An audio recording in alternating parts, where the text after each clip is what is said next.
Can I go? Start the video. All right, let's take do those strips, and then I go on either side of it, and then I'm going to do a third strip down the middle. All said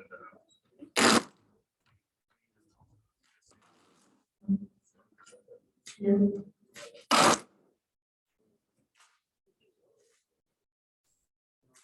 Good morning. Can you hear me?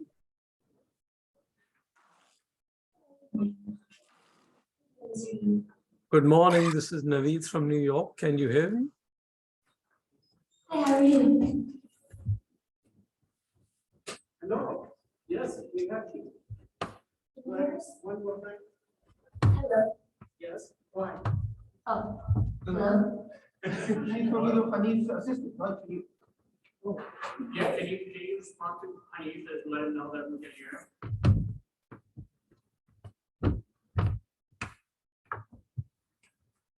Good morning. No, I understand. Hello, Mr. Hanif. Yes, good morning. Can you hear me?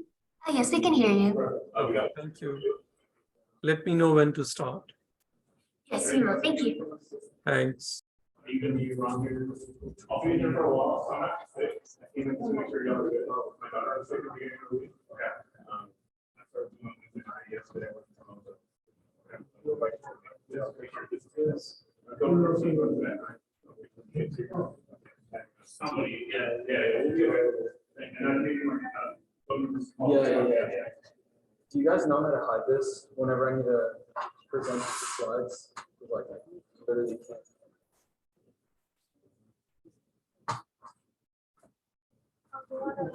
But that's Oh, it's up there. Cool. So, wait. I don't think so. I mean, you have a backup laptop, but yeah. I just don't get how that's on the screen though. Yes.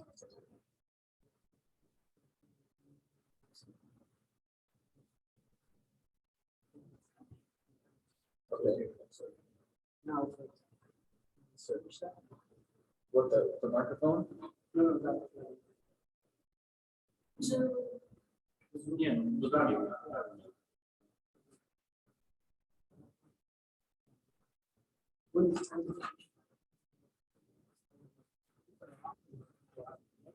Oh, can you do everything? Okay. Oh yeah, well, that's a good question actually. I don't know.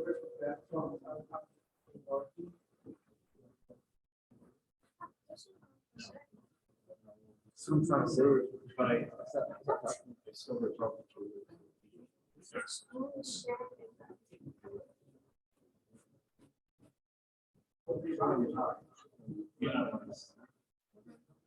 this is no, yeah, this is I'm controlling this, but for some reason, I don't know how this happens.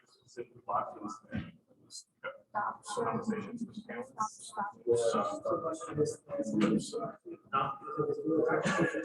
Oh, so that's my book. These two are high.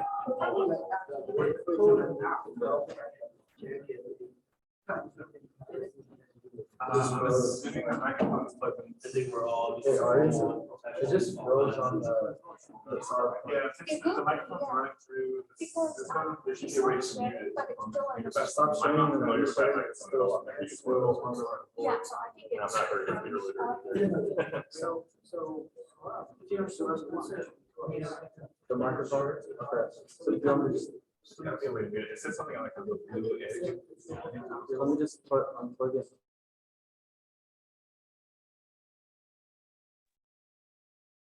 Oh, this summer.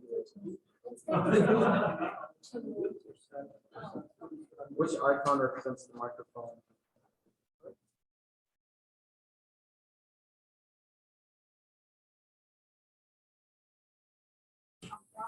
No, we're testing the microphone. We're trying to see, can we mute the microphone from the laptop?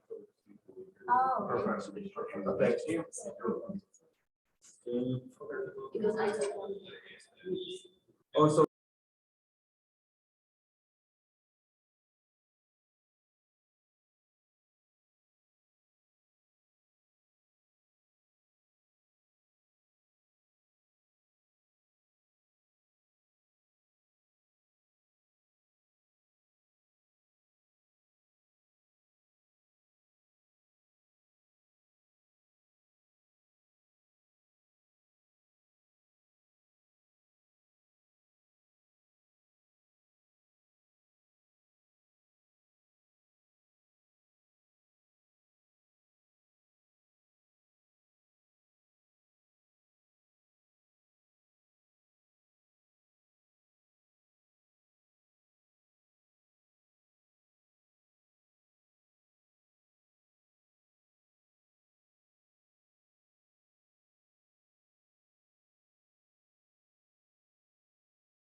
What's going on, sir? How are you?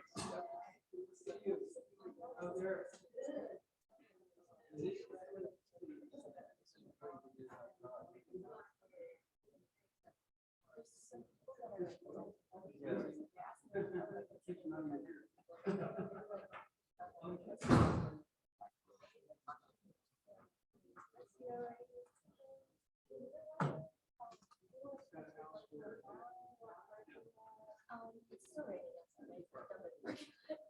Just go ahead and set the breakfast right now, and then when we're like, I don't want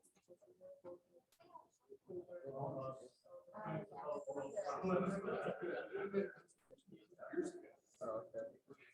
James, no one want to help me with tech, bro. Like, why am I doing this on my own? It's okay, Dad.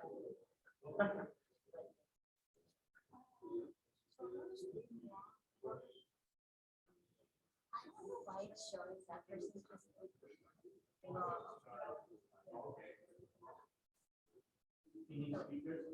I'm giving you more.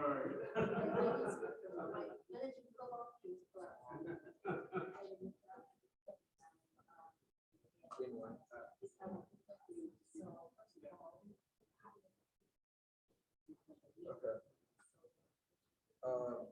So whenever I go to conference too, I'll just say I pull up. Okay, as long as, because I was worried, see that bar thing? Yeah.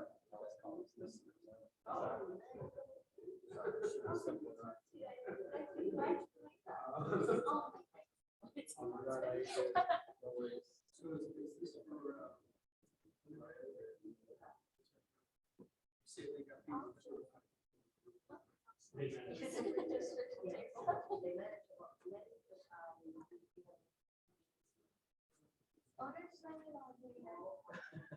I should be fine. I should be fine. I'm gonna fuck up as low as possible. I should be alright. No, I was just thinking, is there anybody else who's joining in a different time? I mean, outside of Poland. But here within. The reason I ask is because of how it's right. yeah. I don't know. It's a hard question. Not for our kids, but for the paper presentations, collaborate. Like actually. The afternoon, right? So, and we did say all times are in central. Yeah. Okay. But he was okay, it was cool. He just told me to love that. Right? Anything else to come up with? Good. Good. And we're gonna leave everything the same for tomorrow, correct? All right, I'll have my students out, take the microphones out, put them in the charger, so let's leave everything. Yes. Actually, go through my tables and whatnot.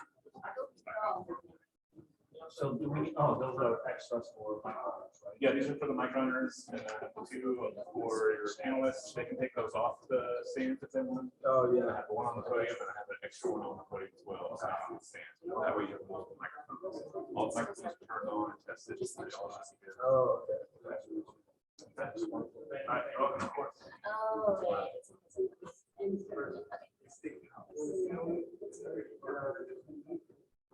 Yes, we have, hold on. Okay, yeah. So I need to test that out. So I'm choosing screen, right? And I go to PowerPoint.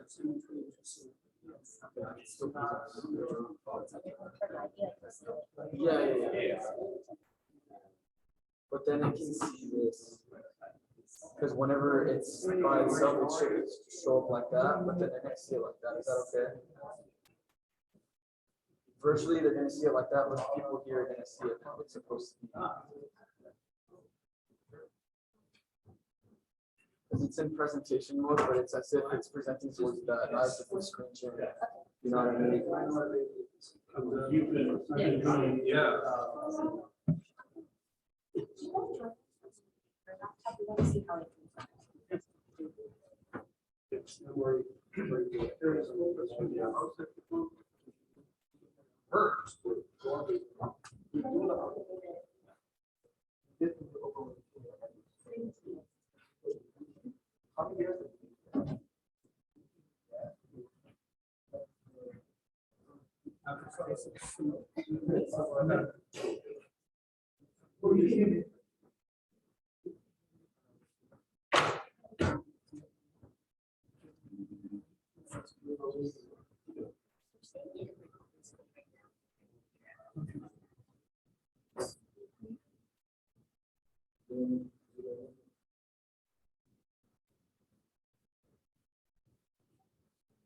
I pressed that. It's not it.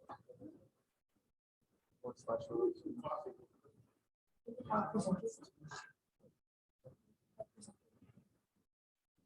There you go. Okay.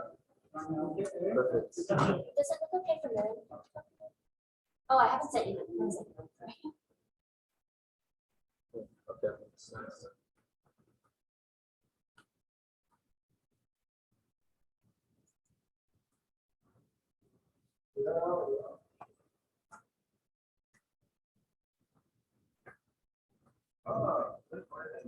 Oh, wait.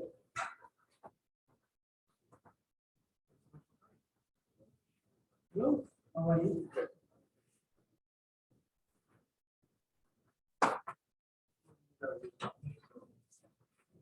Oh, no, you're saying it's What's up? doing a good job. The tech part. I'm slowly coming along.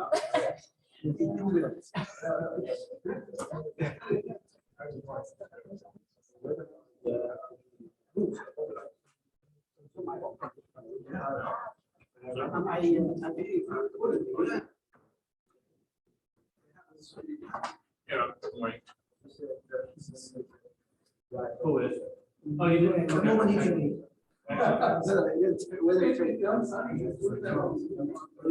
So you push all that down somewhere else.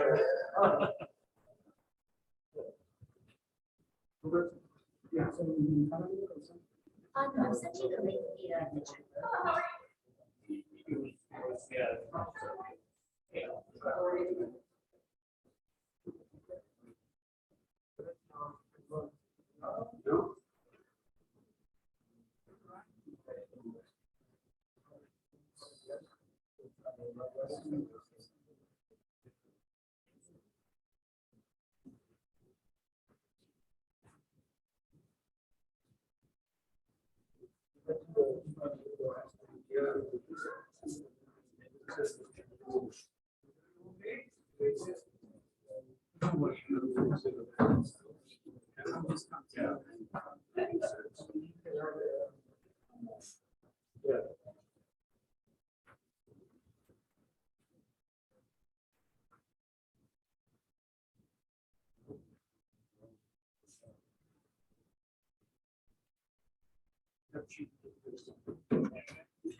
Yes, sir.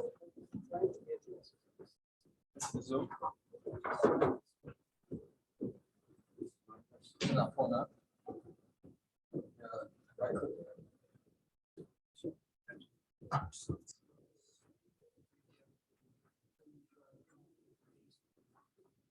Yeah, I don't know. That's very odd.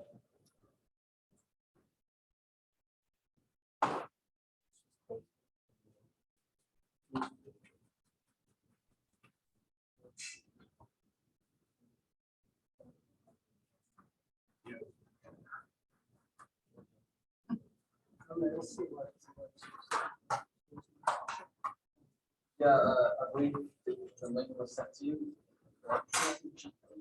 Chat, yeah.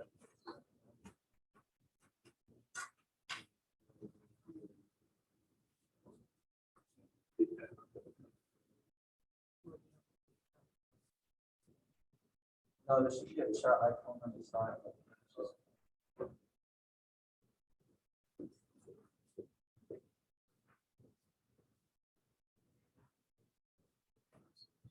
I'll just check it already.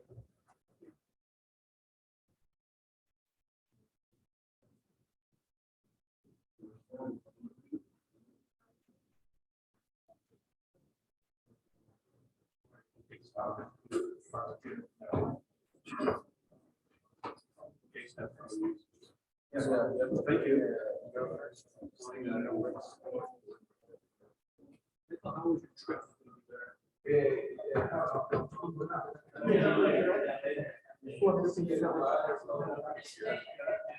Where were you at? Yeah, honestly, that's very necessary.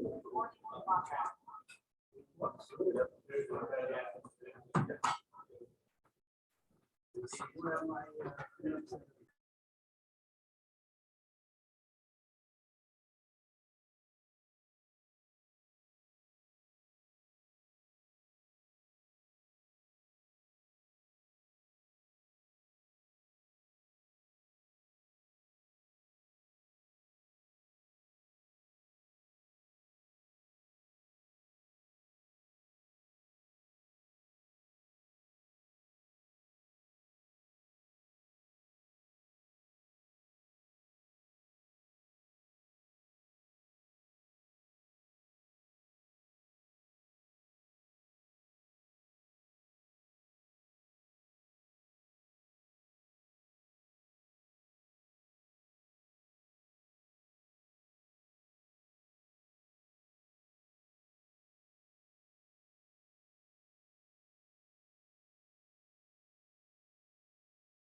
Hello,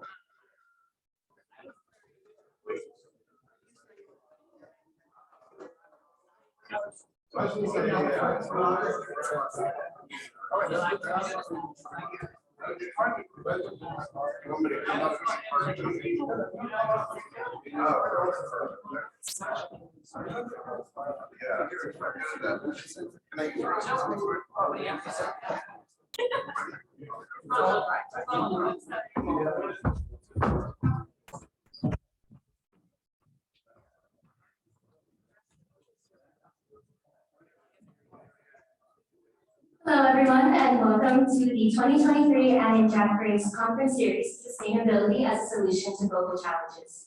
My name is Ari Liosa. I'm a senior here at the Tyndall School of Management at UTD, and I'm honored to be your MC for this year's conference. Thank you so much for coming today. This is the first time in many years that we are holding this conference face-to-face, so we are all incredibly excited for the events we have planned for the next 2 days. Having read your papers and listened to your insights, I know how valuable all of your contributions are, and I hope that each participant here today can be inspired by the innovative ideas discussed. I wanted to thank all of our audience members, esteemed panelists and speakers, authors, and especially our conference committee for working with me and being patient with me over the past year and bringing this conference to life. Now, I would like to introduce one of our conference co-chairs, Dr. Peng.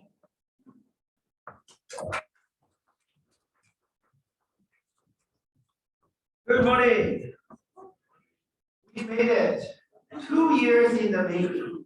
This conference planning started immediately after the very first conference that we launched out of the Jack and Graves Charitable Foundation conference launch meeting 2021 in April. That time we had to do it virtually as you understood. So finally, we are meeting here in person. So congratulations, we've made it. You made it.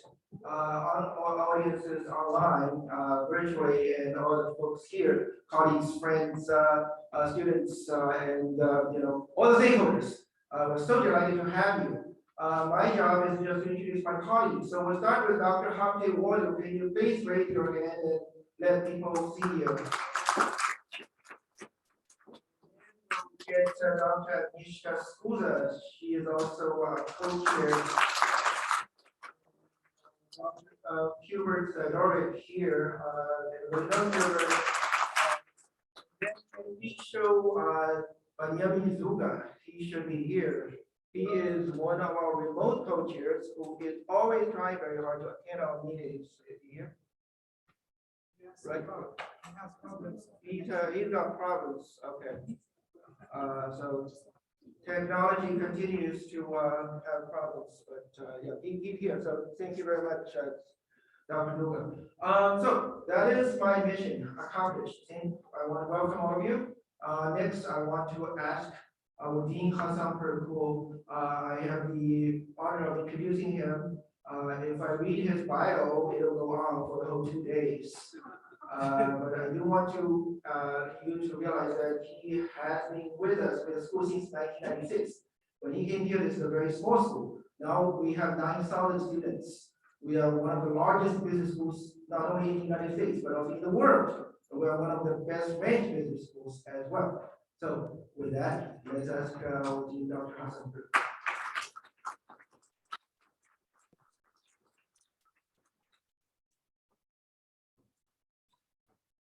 Thank you, Mike. Thanks. Small correction, not 9,000, it's 10,500. Thank you. I really appreciate having the opportunity to address you all today. Those who come from out of town, welcome. Those who are watching us from a distance, hello. I wish you were here. We would love to have shown you a great Texas welcome. Maybe in future years, you can be with us here. So the subject matter, first of all, let me thank Jack and Anne Graves Foundation, Mike Redker, who's been a long time friend of our school and twice an alum. So thank you, Mike.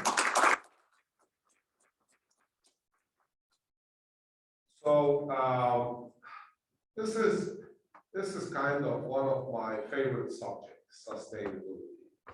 And it's a very loaded word. So I'm not gonna do a lot of philosophy today, but let me just do it for maybe 3 minutes. We have been adding more and more on top of this word sustainability. Now, technically, everything starts with sustainability. So it is open to building more on top of it. Well, we have to be very careful because as sustainability takes on more meaning in the eyes of the world, it becomes more and more complicated and maybe even hopelessly unsolvable. So I just want to give you a few examples to illustrate. Look at what happened in Germany. They said, oh, in the name of sustainability, they shut down their nuclear plants. They thought it was not sustainable and it was not good for the environment. What are they doing now? They are starting coal-powered plants back up.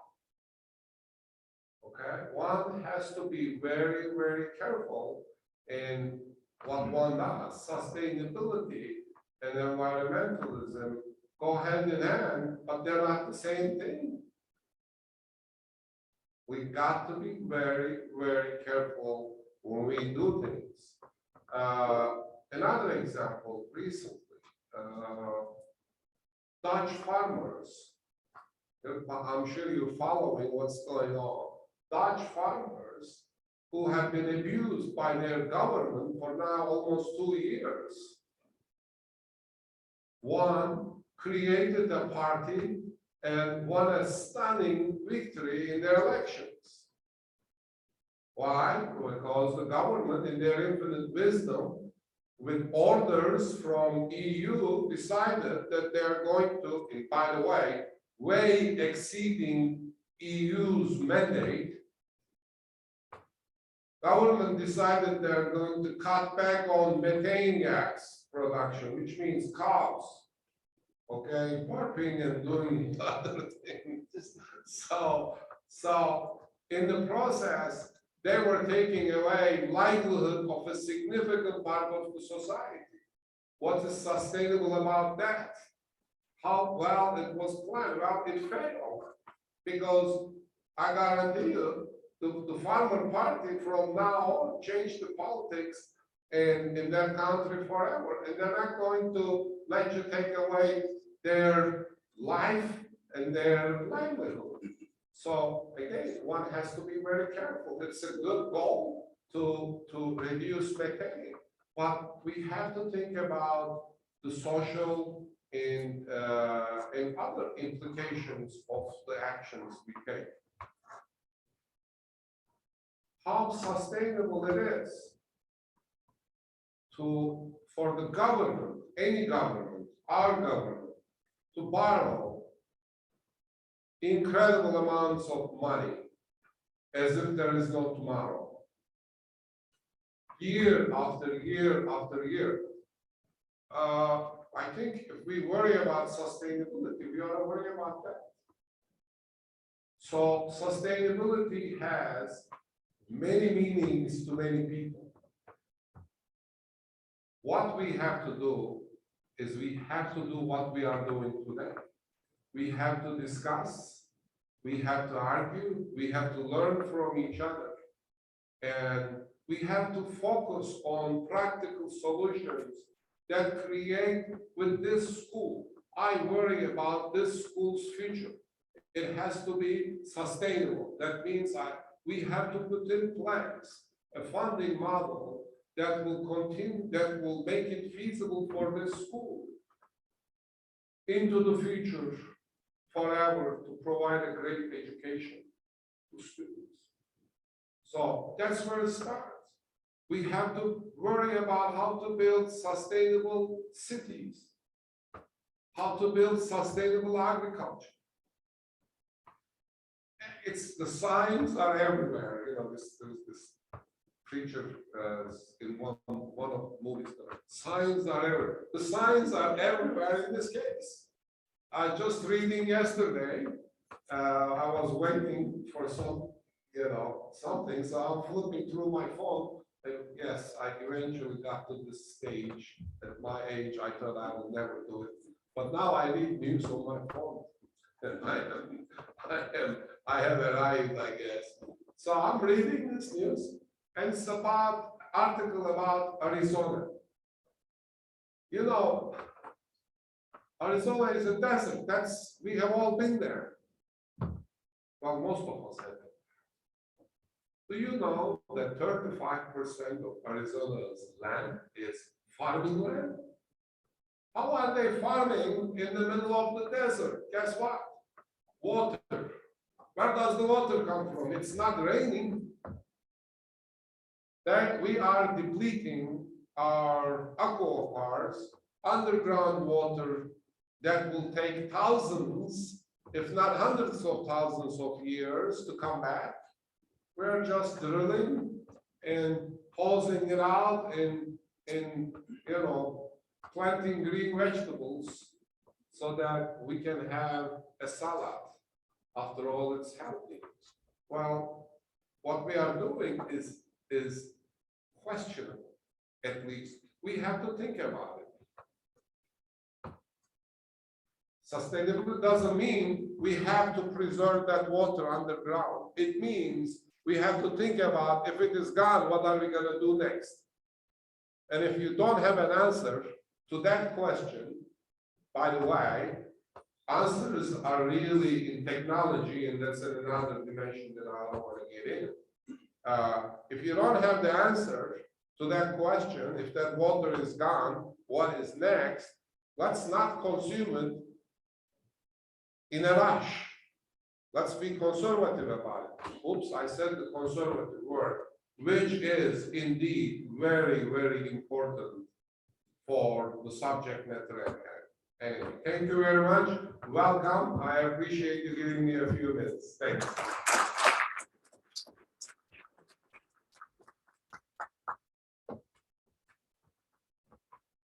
Thank you so much, Dean Perkul. Good morning, everyone. It is my privilege today to introduce our keynote speaker, Mr. Naveed Hanif. Mr. Naveed Hanif is the Director of the Financing for Sustainable Development Office of the United Nations Department of Economic and Social Affairs, or UN-DESA. He's also the UN Sous Sherpa to the G20 Finance and Main Tracks. He joined the UN-DESA in 2001. He was Senior Policy Advisor in the Division for Sustainable Development and member of the team for the World Summit Sustainable Development held in Johannesburg in 2002. His short bio can be found in all the program books that you have a copy of. So I'm not going to read all of it today. So it is my privilege to introduce and welcome our keynote speaker, Mr. Naveed Hanif. Thank you so much. And good morning, everyone. It's an honor to join you and the opportunity to engage with you. And I must say the Dean has made my task easier the way he presented the current context in which we are living and the challenges of sustainable development, be it drought, water shortages, and of course, floods and hurricanes. Let me share with you a few slides to present what the UN is doing about these issues. So may I request to Shakiba to upload the slides, please? Thank you.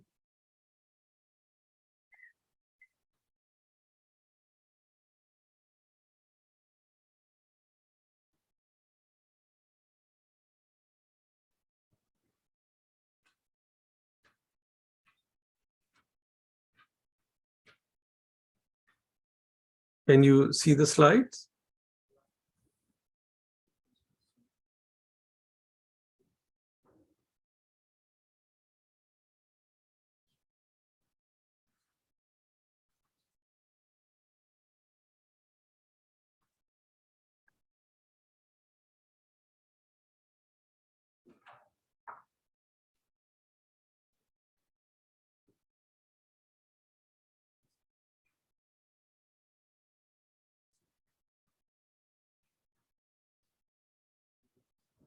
I'm just on standby. If you could kindly confirm the slides have been uploaded and we can start the presentation.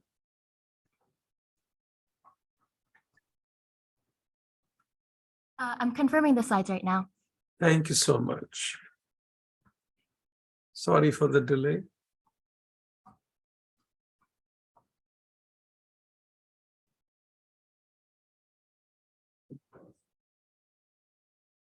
So let me begin with the current context. What are the challenges we are confronted with? It's, of course, climate change writ large, poverty, social cohesion, urbanization, and now we are also looking at inflation and war and inequality, which is growing. Let me share with you some statistics on inequality. The richest 12% of the adults in the world own 85.9% of global household wealth. And the bottom half collectively owns barely 1%. Staggering scale. Employment in developing countries, almost 1 in 4 women is unable to find a job. Women earned only 51%, 51 cents of each dollar of labor income earned by men. And in the US, ageism is the form of negative stereotypes and self-perceptions led to excess annual costs of $63 billion for the 8 most expensive health conditions. Environmental inequality also in terms of carbon dioxide emissions and growing digital divide. Next slide, please. So to address these issues and also to look at the not only immediate challenges, but the long-term time horizon, UN developed a framework of 17 goals, very comprehensive, and we call it Agenda for People, Planet, Prosperity, Peace and Partnerships, 5 Ps, captured in 17 goals, which bring together the basic needs, our lifestyles, and then institutions and governance, and then partnership for financing this agenda. So these 17 goals then were, we call it the booster shot that was given by our common agenda. Next slide. That was launched by the Secretary General 2 years ago, which again is focused on renewed solidarity, new social contract, because citizens are losing trust in their governments, and trust among nations is also dwindling. And then critical global commons, environment, digital space should be guarded through shared engagement. And then global public goods supply has to be maintained. And the pandemic drove this point home forcefully, that health is also a global public good when the pandemics hit humanity. So these are agendas which are meant to generate inclusive growth, inclusion at the social level also, and also reduce inequality. That is the focus of my presentation today. How do you fight inequality? The SDG 10 is focused on inequality with targets like by 2030, empower and promote the social, economic, and political inclusion of all, irrespective of age, sex, disability. The headline for this is leave no one behind. But that's not the only SDG or sustainable development goal dealing with inequality. We have SDG on education, on gender equality, on sustained, inclusive, and sustainable economic growth, and making cities and human settlements inclusive, safe, resilient, and sustainable. So a number of SDGs capture the challenges of inequality and also present solutions, how to move forward.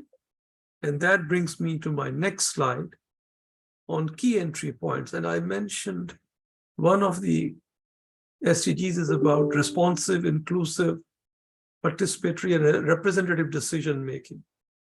You have to fix governance from the local level to the central level, where everyone participates. As of now, women and young people remain acutely underrepresented in leadership position. Imagine 50% of the world population is not engaged and underrepresented in decision-making, which is women and girls.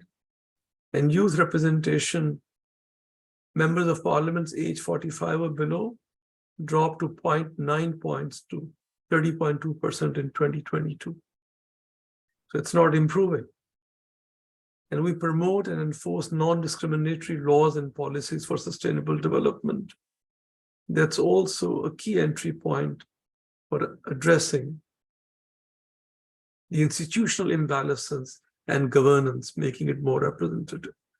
Other entry point, which is my area of specialization, is at the United Nations, is financing for development.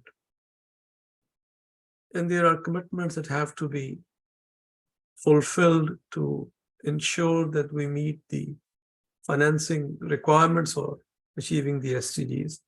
So there was in Addis Ababa, an agenda was adopted in 2015. Then we adopted the Sustainable Development Goals 2 months before that, to mobilize resources and bring technology and partnerships together to generate trillions of dollars required to achieve the SDGs.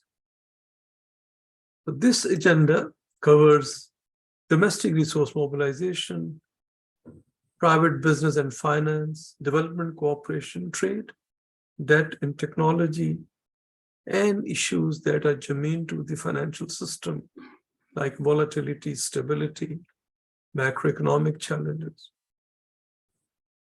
Next slide, on core financing challenges that need to be addressed. I mentioned first is the financing gap, ranges from $3.9 trillion per year to $10 trillion, depending on the source that you use. Insufficient public and private investment, actually a decline because of the pandemic to $95 billion. Lack of local capital markets, highly underdeveloped in many developing countries, and growing debt burden, which are becoming unsustainable. And then short-termism, both in markets, quarterly earnings, that's what they're focused on, and even in political decisions also. And that also requires reform of the global financial architecture. Let me move on to the next slide. We're not just saying global actions are required. Domestic resource mobilization required, effective taxation policies. But taxation at the national level is not administered in isolation. It's linked with global cooperation, taxation policies in other countries. How do you minimize tax competition and help each other to stop illicit financial flows, tax evasion and tax avoidance?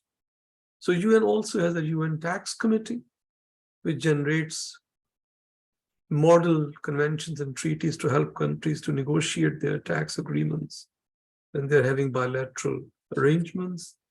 We also do capacity building because taxation is a highly technical field and countries need help. For instance, on taxing digital economy is becoming a big challenge for a large number of countries.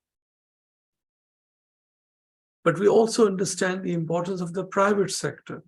They bring entrepreneurship, technology, innovation. So we are also working with 30 CEOs from all over the world, managing almost $16 trillion to align their business objectives and goals with the Sustainable Development Agenda, because Sustainable Development Goals are not for charity or philanthropy. They are business models. Business has to change from short-termism to long-termism and measure its impact both, and we call it double materiality in terms of its own financial gains, and its impact on communities. If you're running a mine, you should know that it also needs to help a community for sustainable development while you are gaining profits and meeting your bottom line. So we're also working on sustainable debt issuance like green bonds and increasing FDI flows. Recently, the UN Secretary General has proposed SDG stimulus. You will question me in this age of inflation, why are you proposing a stimulus? We have done our homework. This stimulus will help countries to invest in the SDGs for long term. So you will not see inflationary outcomes that we are witnessing right now because of the stimuli, even during the pandemic time. So the stimulus asks for tackling the high cost of debt, scaling up affordable but long-term financing for development, maturity of 30 to 40 years, because climate change requires that kind of financing, and expanding contingency financing if we are hit, unfortunately, by another pandemic. We should not start reacting to it as we are dealing with the crisis. Contingency financial planning should be in place for developing countries and countries at large. Let me mention in the next slide the way forward. We have few solutions which are captured in our reports. I will also give you highlights for those reports. Establish social protection programs. We saw that during the pandemic, they worked so effectively. Integrate climate risks to policies and investment decisions. Ensure digital access and inclusion. End injustice and discrimination. Launch a new social contract to create equal opportunities for all, and also to build trust and confidence in governments. Invest in education, skill development, and lifelong learning. Improved access to affordable housing for all, because no one should be left behind. Let me end my presentation with our analytical work that we produce on an annual basis, from Financing for Sustainable Development report to e-government surveys, leaving no one behind on an aging population, and world economic and social prospects that we present annually, biannual, which means January and July. So these are few ideas that I wanted to share with you, but I'm here if you have any questions, comments. I may have to sign off soon, but my colleague Tim will be available to respond.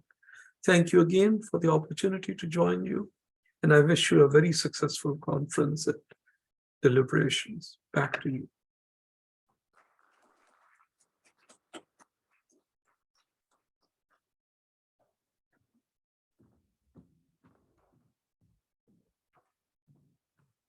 So now we'll begin the question and answer portion. If any of you guys in the audience have a question, we'll have our mic runners bring the mics over to you, and we'll have Mr. Haney answer them.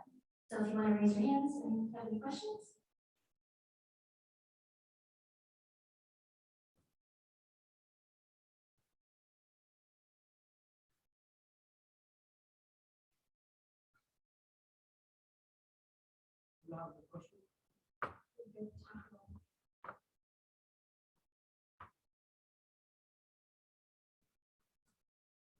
Thank you, Mr. Hanif. Are you with us? Okay. If you're listening to me, is there any progress made by nations as far as the assignments they had, the 17 SDGs, for example? It's kind of a statement, if you could, which countries are following and which countries are lagging behind? Thank you. Thank you so much. That's an extremely important question. And I must say, the data we are getting, because we will be having the SDG summit in September this year, are discouraging. But at the same time, there are trends, for instance, in digital inclusion. During the pandemic, even after pandemic, data are encouraging. It has increased. Many more people have joined digital platforms, and they are engaging in this digital transformation that we need to undertake to achieve these goals. We have also seen positive trends. For instance, vaccine for children, malaria vaccine for children. So these are some of the signs of optimism that we want to share with you. But poverty has gone up, hunger has gone up, climate change continues unabated, emissions are going up even today. So the trends are not as encouraging as we wanted them to be. We're at the midpoint before 2030. So in September, leaders will come back, and we are challenging them to come back with national ambitions to achieve the SDGs by 2030, and also global high impact initiatives to reverse these trends and to accelerate progress. And SDG Stimulus is one of the initiatives that will be part of the summit's deliberations this year. So we are not giving up. We are really mobilizing action globally for the countries to deploy their resources behind these commitments. And your conference, I'm sure, will help us also to generate new ideas and also momentum in every community to achieve these goals, because it's a universal agenda. It applies to developed and developing countries. So I wish I could give you a more promising message, but the message on commitment and determination is not weak.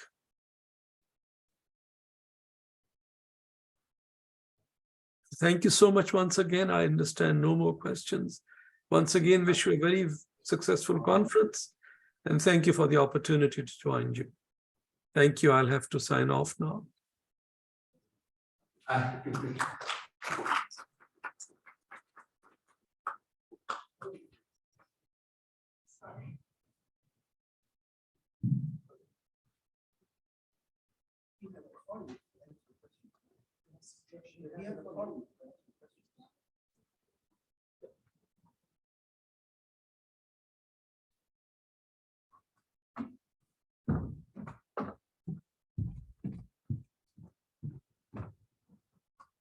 Mr. Hilder, if you're there, if you mind answering some of the questions that the audience members have, we did have a few more.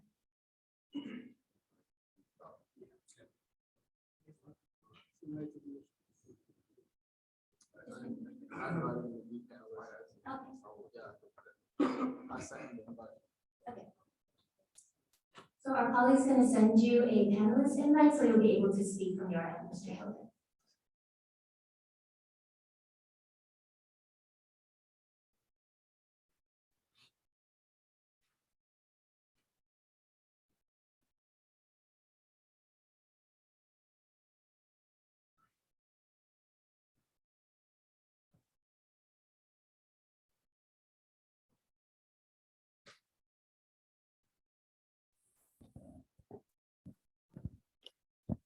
Hello, can you hear me? Yes, yes. Hello? We can hear you. Thank you.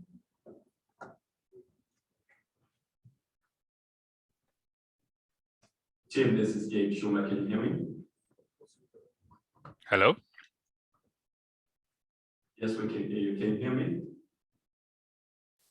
Yeah, I think I can hear you very soft, and I think there's a bit of a delay, but yeah, if you could maybe speak up or move more close to the microphone, I think I can hear you. All right, I'll try my best. Yeah. I have a quick question, just a follow-up from the very candid and precise discussion that Dr. Hanif delivered. And my question is, the UN has been very good at, setting the agenda, researching it, and perhaps articulating the agenda. But historically, there's been gaps between that level of participation and the strategy that actually gets delivered on the ground to actually get results. What is the strategy with regards to this in terms of what the UN is doing? What is the actual strategy of making sure that results actually get felt on the ground?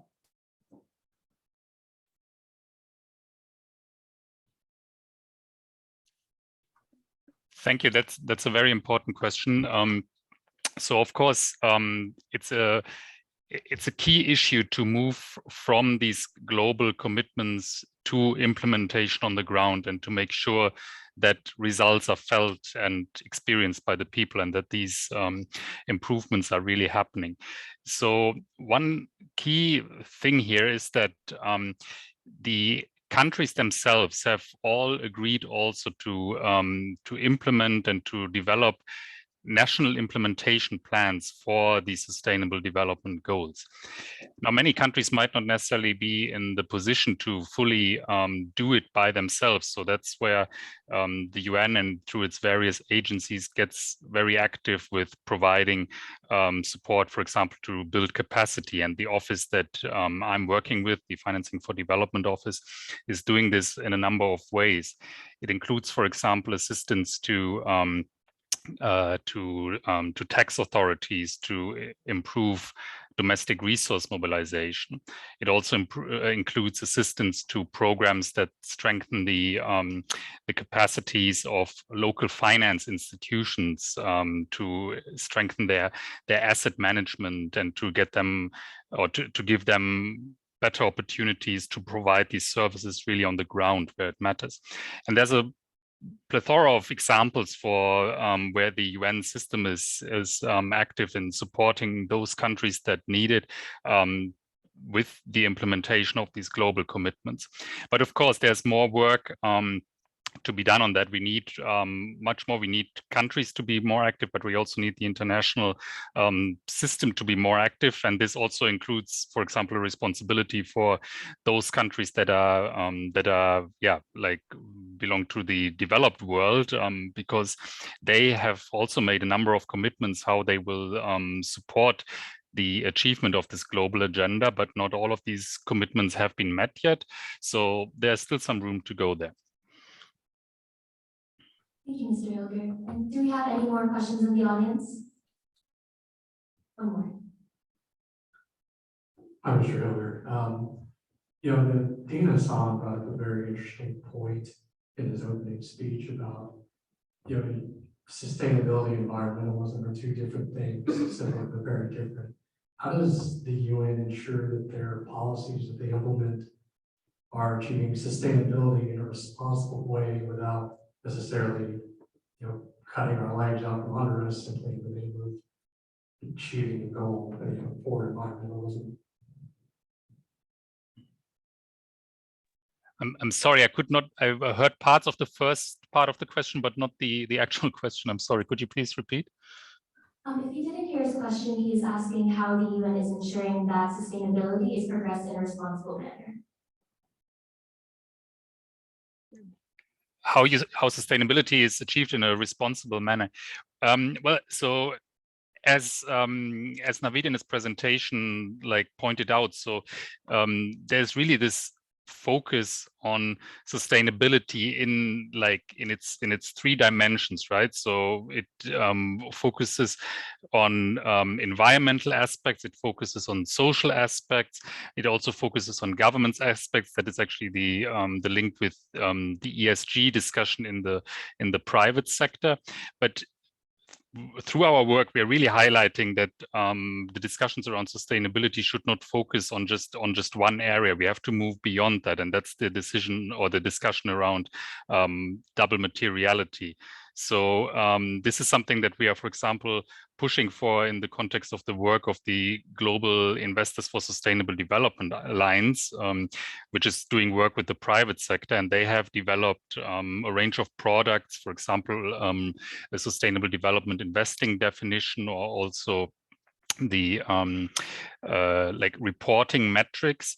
And these tools enable private sector actors and private companies to report on these different dimensions of sustainability, and therefore promote the alignment of the financial markets and financial system with sustainability. That is one example how we are trying to push for this really comprehensive approach.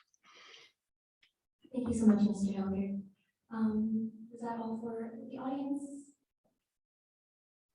Great, perfect. Thank you so much, Mr. Hilger. Right now, we are going to go on a 10-minute break, so go ahead and enjoy some of the refreshments, which we have access of right now, and we'll be back at 10 o'clock. Thank you.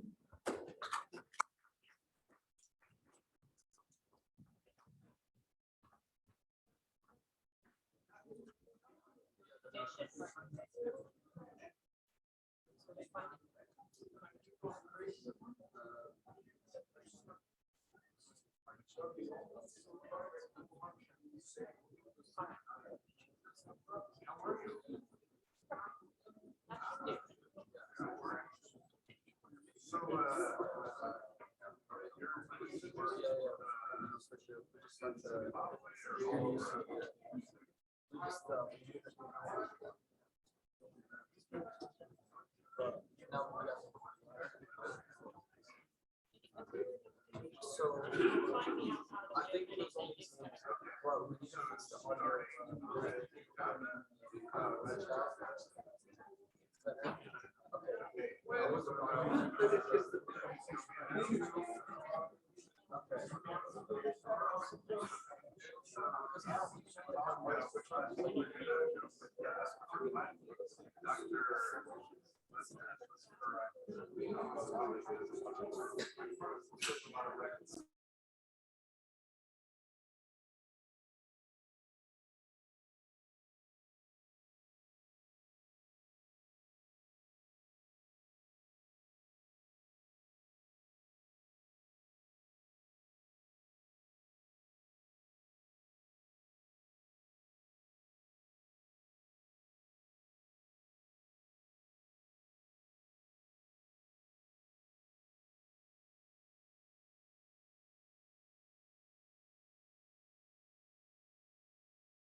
We had a great session so far.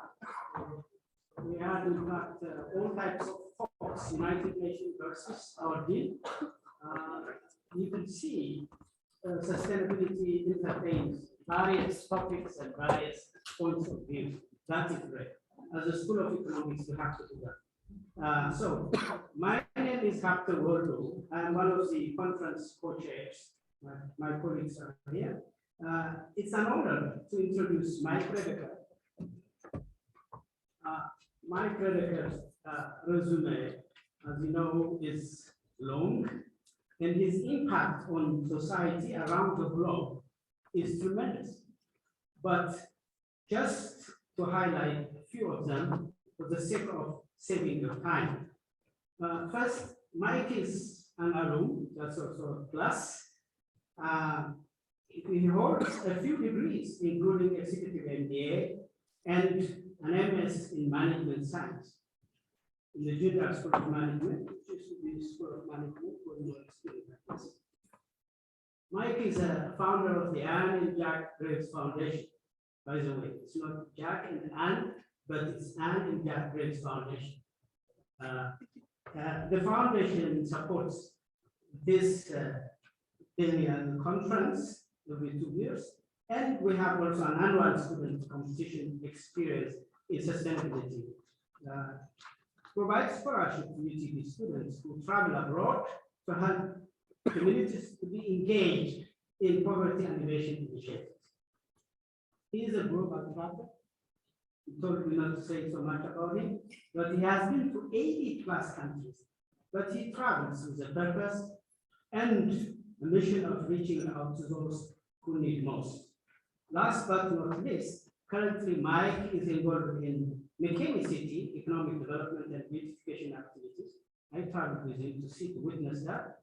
His vision is to create a smart, walkable, and also inclusive, sustainable community, which is the most smart community. So thank you. Welcome, Mike. All right. We were in Ethiopia together just before COVID with a lot of UTD students, and that was a wonderful time. And so I got the bug for traveling here at UTD. One of the professors was announcing back in 1995, hey, we've got a group going over to Asia, and I was going, cool, how do we do that? And they go, oh, we'll just sign up and come up with some money, and we'll try to find some money.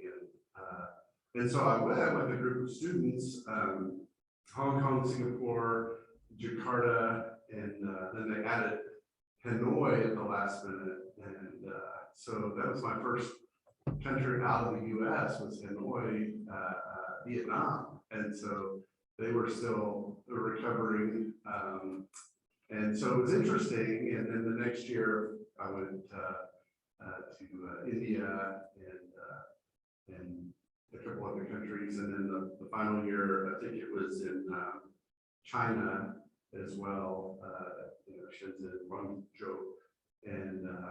And that was fascinating as well. But I came back, was graduating, and one of the big questions, is like, if you could be guaranteed success at whatever you chose to do for the rest of your life, and you didn't have to worry about the money, what would you do? A lot of people are just on the hamster wheel, just going, I just want, the next paycheck or whatever, or how can I extract wealth from somebody who's doing something, but if you start thinking strategically and go, what is a big question that's really worth tackling? And so I came up with, I put it in the form of a question, how do you best help the world's poor? How do you best help the world? Because there's a lot of people in the industry of helping others, and it's more of an extractive transaction. It's like, where's the pile of money? How do I get at it? And oh yeah, we're helping people too. And there's a lot of people around the world. I met with people in academia and who worked in Haiti, Guatemala, and they said, yeah, there's a lot of graft in this industry. It's like, get the pile of money together with noble causes, and then how do you extract that money? And I was going, this is an awful industry. You know, this is really bad. This is using the good, helping people, and then saying, how do I get the money and feed myself and feed my family at the expense of poor people? And so, you know, part of the reason that we kind of set this up is, hey, how do we best help the world's poor? And sustainability is one of the things. And so you look at sustainability, and I think development and sustainability probably have about 1,000 different definitions. You know, you can just stretch those whichever way you want. Oh, we can stretch sustainability over here and get this, or we can stretch sustainability over. But my thought was, how do you best help the world poor? So yeah, I read through some different books. You know, The Poverty of Nations, A Sustainable Solution was the subtitle. That was a game changer book. The Tyranny of Experts by William Easterly over at NYU. And he kind of goes after some of the people in that industry, like, oh, okay, well, so we got economists and dictators telling the world how to do things. You know, how do we empower the people on the ground to help solve their own problems? And then I was sitting in meetings, you know, with you know, big financial institutions, and I go, hey, this pie-shaped chart, there's a little smidge for Africa and Middle East. I go, so 1% of total global investments are going to Africa and the Middle East, which really means, you know, Dubai and South Africa, and just forget the rest of Africa. And I'm going, what they really need is partnerships and trade. And I'm a big free market guy. I think the jobs are the thing that lift people out of poverty. The job creations, trade. I think, you know, if you pat people on the head and you say, here's your free stuff, you know, that doesn't do anybody any good. And you know, if you're a dad coming home to your family in a poor country and say, hey, here's the deal, I got this free money from somebody else, then it's a different feeling than hey, my business earned this money, and let's celebrate this and let's be thankful. So one of my people that I really am interested in, and I went to Rwanda with, and you know, if I'm ever in the same city with this guy, you know, then I'm happy we get together. But when I was with him in Rwanda, he was filling up stadiums, and I go, how does a white guy filling up stadiums in Rwanda? And he actually had lived over there after he had a master's from Harvard. He kind of had the same heart that I did. How do you best help the world's poor? And he used savings programs, you know, in the villages, you know, very sustainable, microfinance in the villages, in the cities, you know, very sustainable. Banks, you know, for small business loans. He's, you know, his group helped form one of the biggest banks in Rwanda. And it's all about getting the loans to the people that need a chance. And, you know, it has to be a sustainable idea and a sustainable business plan. But they've got a repay rate way above regular banking. So it's just kind of a holistic way of helping a lot of people. Peter Greer, I'll introduce him now. He wrote one of the books that helped shape my thinking, which was Mission Drift. You know, you could say, here's the mission of our organization. And it's, you know, whether it be UTD, the business school, UN, you know, whatever, your business that you have, you've got a mission. And it's easy to get that mission drift going, you know, where you go, well, you know, let's kind of go this way. Or, you know, you hand the baton to the next CEO or the next leader, and they go, well, we're going to go this way. And it just totally derails. And sometimes you go from being a constructive institution with mission drift and then end up in a gutter. You end up being more of a destructive institution or an extractive institution as opposed to a constructive one, just by a little bit of mission drift here and there, And so that is a good intro for Peter Greer. I don't know if he's on yet. He is. So I'm going to hand the baton to him, and he can do a lot better job of explaining who he is than I can. So thanks. Go Peter. Thanks, Mike. And just real quick audio check. Can you hear me all right? Yes. All right. Great. Well, yeah, no, the opportunity to travel with you, Mike, that was an absolute highlight. And I think we're due again. I don't know where in the world we're going to go, but hopefully we'll have time again. But until then, it is so good to see all of you. And, I guess I was thinking about Ukraine right now, because a week from tomorrow, I'm going to go to spend time in Ukraine. You think about all that has been happening in Ukraine over the last year since February 24th. And Ukraine is the nation where the organization that I work with, Hope International, was founded. And it was really interesting because at that time, it was in the mid-90s. And at that time, after the fall of the Soviet Union, there was an economic collapse. And in many parts of the world, after a significant change like that, it is always individuals that are closest to the edge are impacted the most severely. And so there was a group of individuals in Lancaster County that saw the need at that point in the mid-90s in Ukraine, and they asked the exact same question that Mike was asking, the question of, what do we do? And I think it's so incredible that there's something in us, the way that we're wired, that when there is need, when there is suffering, there are two types of people. There are those people that look and then see and then turn away. And there are some that end up seeing and then asking a question, what do we do? What do we do to actually make an impact? And so this group of individuals in Lancaster County, where I live, they said, let's do something. And so initially they sent over food and supplies. There were a generous community. It was a group of churches that came together, and they started giving food and supplies in the former Soviet Union and in this one town of Zaporozhye, Ukraine. But the craziest thing happened after they did this for trip after trip, after they did this for year after year, there was a pivotal moment.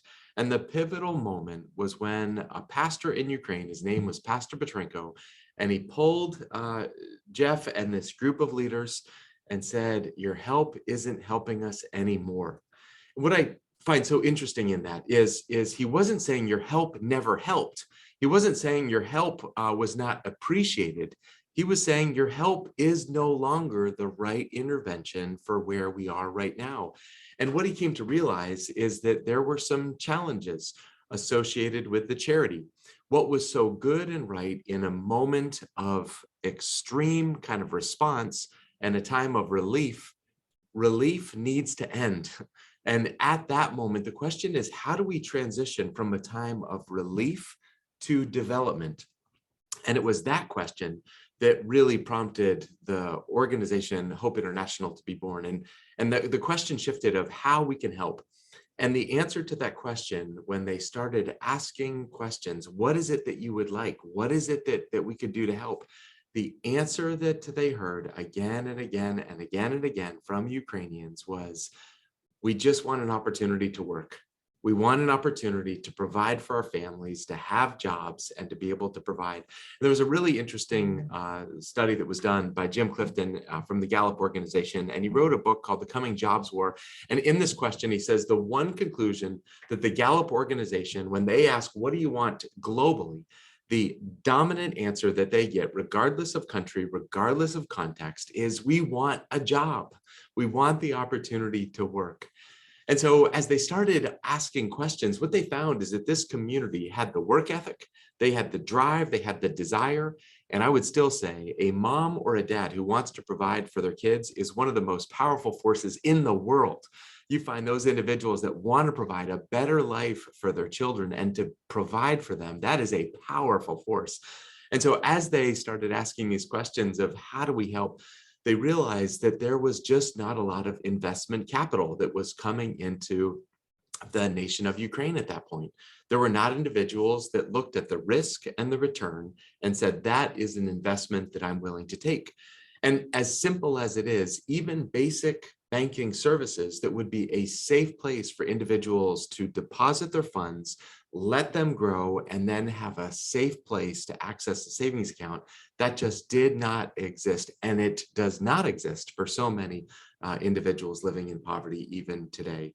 So the organization was founded with a real simple mandate. How do we figure out how to provide capital to entrepreneurs so they can start or expand small businesses? And for us as an organization, rooted in the church, we still, that is also how we work, very much clear of this goal of investing in entrepreneurs, and then also supporting churches and addressing both physical and spiritual poverty in the work that we do and in the way that we do it.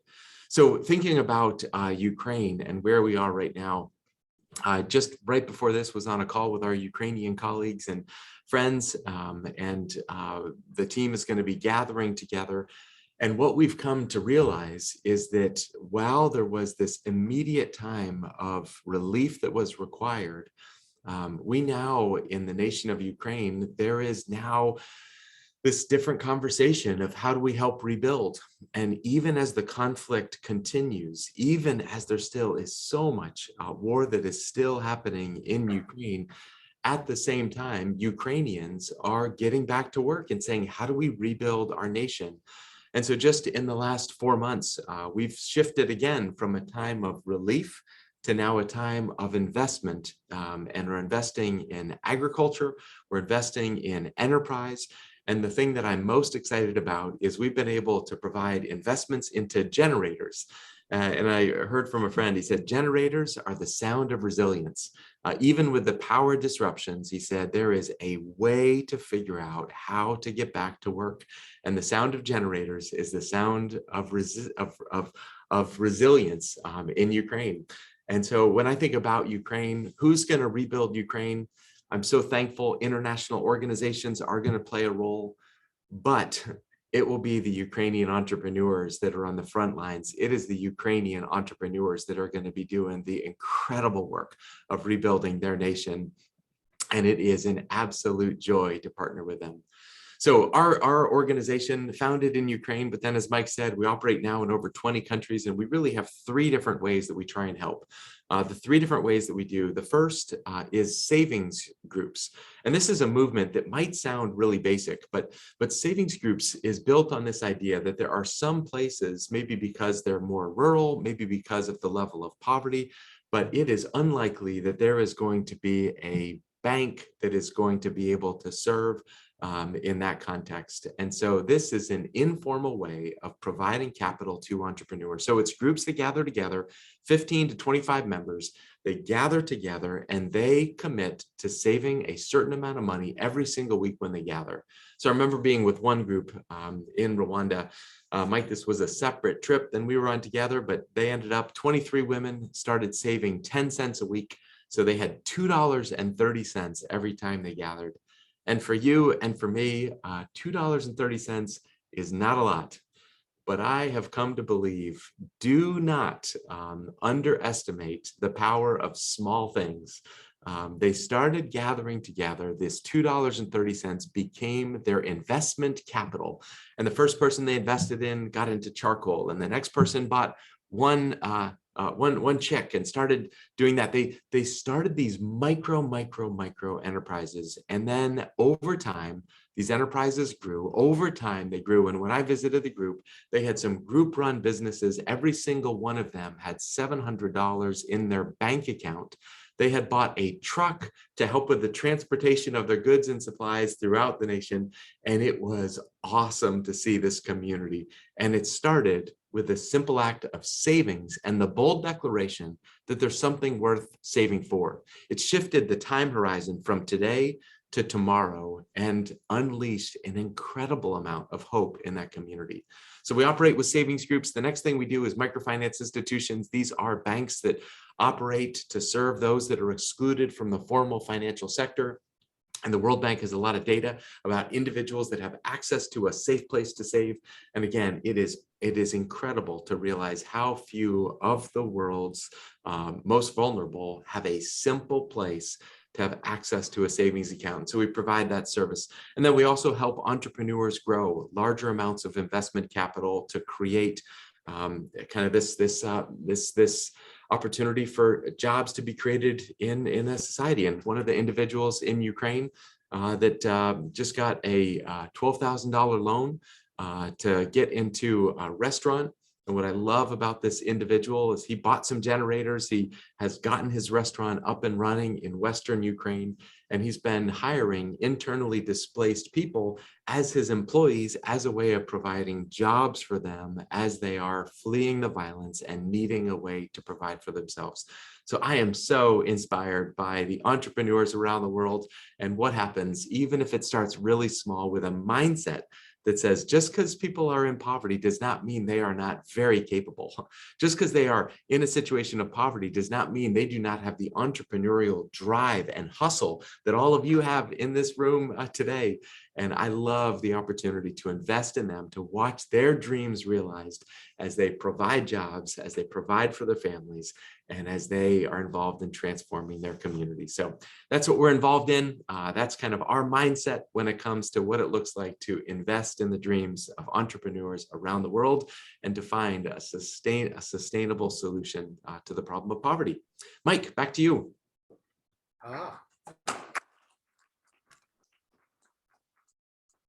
Maybe you can ask questions or? Oh, okay.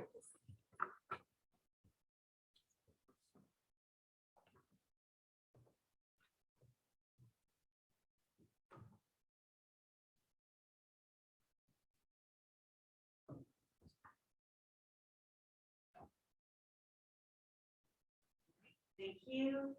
So my name is Dorothy Han, and I was asked to talk to you about sustainability at UT Dallas, just to give you an overview of everything related to sustainability on our campus. Yeah, you can go to the next slide. So just want to give you a little bit about my profile, and I wanted to put that in the context of sustainability and the 3 different pillars of sustainability. So on the economic side, my training is a professor at the Division School of Management, specifically operations management or supply chain management. I teach those courses as well as retail operations. So my training is in economic models of supply chains. But my research, probably the last 10 years, has moved towards the environmental aspect of sustainability, where I look at sustainable supply chains, and more specifically, I look at the problem of food waste. So I try to look at how the entire supply chains can minimize food waste from the farm all the way to the consumer, focusing a little bit more on the retail sector, but overall, because I don't know if you've heard this very shocking statistic that 30% of the food produced in this country is wasted. Much of it eventually goes to landfill, where it produces greenhouse gases, leading to climate change. Plus, it's just unacceptable because there's a lot of people that are hungry even in this country. So I try to look at how companies can find levers to reduce food waste without hurting their profits. So that's my research. And then on the last angle, the social aspect, I've also recently, as of last fall, started a new position of Associate Dean for Diversity, Equity, and Inclusion at the New England General School of Management. So in that role, I oversee everything that has to do with diversity, equity, and inclusion at the business school, launching some initiatives for different groups to be on the sense of belonging, increasing our diversity in terms of students, staff, faculty, all of that. So I'm happy to talk about all these aspects offline unless you have questions. Next slide. So I wanted to put sustainability at UTD in the context of our strategic plan. So just to tell you that these are the goals of the latest strategic plan for UTD, and there's a specific goal number 7, that focuses on sustainability. So just want to read it to you. It says, the goal is to be a responsible global citizen that enthusiastically attends to our duty to create a sustainable environment.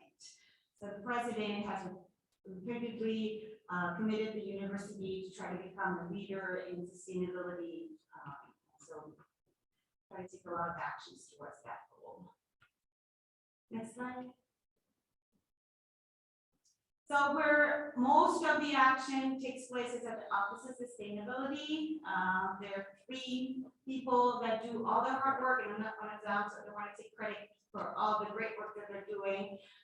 Gary Poppy is a director for sustainability. He has 2 coordinators, Avery and Danielle, and they work together to put in place a lot of tremendous programs around recycling, composting, the habitat, water use on campus. I'm going to detail here that on the next slide. But this is really the people that do all the hard work, and I have a chance to work with them in the context of the committee that I'll describe. This is really where all the credit goes. Slide. So UTD is a member of ASHE. So ASHE is Association for the Advancement of Sustainability in Higher Education. This is an association that has colleges and universities, some nonprofits, some businesses, and they work together to try to advance sustainability, mostly on college campuses. They have a rating system, and so this is a very precise self-reporting system where universities submit their data and we get a rating. It's called the STARS rating, and UT Dallas is very proud to have the gold rating, which is the 2nd level. There's platinum above us, but only like 10 or 11 schools have that, mostly in California and Canada. But this is our goal, and we're trying to get there. And being gold rated is already a major achievement. So in terms of our practical achievements, I wanted to group that into 3 categories. So in terms of operations, we're very proud that we have a lot happening in terms of environmental sustainability on campus. We have 8 LEED certified buildings. We have a lot of biodiversity programs with bees on campus and make honey. You can buy common honey made on campus. We have monarch butterfly stations. We have a lot of trees. We have extensive composting and recycling programs all over campus. And then we have, we're implementing more and more EV charging structures and solar panels. So we're trying to switch towards fully renewable energy. And we have, we're very proud of some certifications we got, such as the Bike-Friendly Campus or Tree Campus USA. In terms of student engagement, we have really cool programs for students to be engaged in sustainability on campus, such as the Eco-Rec program. We also have community gardens. There are 2 different ones. One is called the Eco Hub, where mostly students with faculty and staff can go and plant flowers and vegetables and grow their crops. And then if they have extra, it gets donated to the pantry here on campus. We also organize the Regional Center for Expertise on Sustainability in North Texas, or RCE. This is an organization in collaboration with UT Arlington. When we bring together stakeholders in the field of sustainability to try to advance sustainability in the North Texas area. We have a conference every year on this topic, which we had recently in November. And then in terms of academics, we try to develop new courses on sustainability. So speaking from the School of Business where I'm based, we're developing new certificates and concentrations on sustainability, new courses on sustainability. Given the demand from students, we saw that a lot of them were seeing that there was not enough courses taught with sustainability as a big part of it. And then the university is also developing a research institute on sustainability, and some grants are available to try to bring together the researchers on campus to apply for interdisciplinary research on sustainability. Next slide. We also have a sustainability committee, which I chair. This is my 3rd year chairing this committee. Our main charge is to oversee everything that has to do with sustainability on campus. We meet monthly. This is a group of faculty, staff, and students, and we talk together about everything that has to do with sustainability on campus. We try to support the actions of the Office of Sustainability, and then we try to launch our own initiative. 2 initiatives I want to mention to you. One is we're trying to have the campus move towards being single-use plastic free. So we'd like to ban disposable containers, cups and straws and utensil on campus. This is going to be a gradual process. It's not going to happen overnight. We need to work with our vendors. We need to work with operations. But it's in the works, and we're really seeing a lot of support from students and the community, and we're trying to have the president commit, signing a pledge to have the university transition to becoming plastic-free, just like the University of California systems did. And then another initiative is we're trying, this is led by my own research, we're trying to recover more food on campus. So we have a lot of events like today, there's food that is left over when we're done with breakfast. And we're trying to implement some system where we could be donated to some students that, you know, don't have a meal plan and don't have enough money to have 3 meals a day. We have many of these students, unfortunately. So we could try to recover this food and make it available to them. There's also a group of students that, when it's well known in advance, they will organize the pickup of the leftover food and donate it to local shelters. So this is also something that we're trying to do. Next slide. We have awesome students who are really devoted to the cause of environmental sustainability. 2 student organizations I want to highlight. One is called Green Initiative, the other is called ECO. They're both very active. They have their own specialties. ECO is very active in the food waste recovery field. Green Initiative is helping a lot with trying to phase out single-use plastic, including a new restriction for student organizations when they have events they can no longer use plastic. So the students are really passionate, and it's great joy to work with these passionate students who really want to make a difference and move our campus towards being more sustainable. That's all I have. Yes, my next slide is just my contact information. If you have any questions, happy to answer. And I think I was asked to introduce our last speaker. So our last speaker is Paul Volcker. He's the mayor of Richardson. So he was appointed to serve as mayor of Richardson in May 2015, and he was elected as mayor in May 2017, re-elected May 2019 and 2021. He has served on the city council since 2013. He has a Bachelor of Arts degree in Business Administration from William Penn University in Oskaloosa, Iowa. He is the executive in the information, communications, and technology industry, and currently serves on the board of Trend Data Inc., an AI company in Richardson. I'd love to talk about with you about this interesting aspect of your resume, given the recent news. So Mayor Volcker, we're very happy to have you. Thank you for that introduction. Actually, we do need to talk. I was recently talking to people from Morgan Stanley about a group they're trying to put together in farm to table, working with the Texas Restaurant Association for ESG-based activities around supply chain. So we might be able to have a discussion about that. My name is Paul Volcker. I'm proud to be the mayor of Richardson, Texas. Had that for 8 years. 2 years prior to that on city council. May 15th will be my last day as mayor of the city of Richardson. And it's been an honor to serve. I was at the Chamber of Commerce annual meeting yesterday, which I also at one point was the chairman of that chamber, and talking to Dr. Benson and several people from the university about what wonderful things are going on with our partnership at the Richardson Innovation Corridor. And some of the research that's going on there. Much of that research actually has to do with sustainability. And the fact that the 5 professors there are all leveraged off of artificial intelligence, I did not choose that, but I'm glad they're there.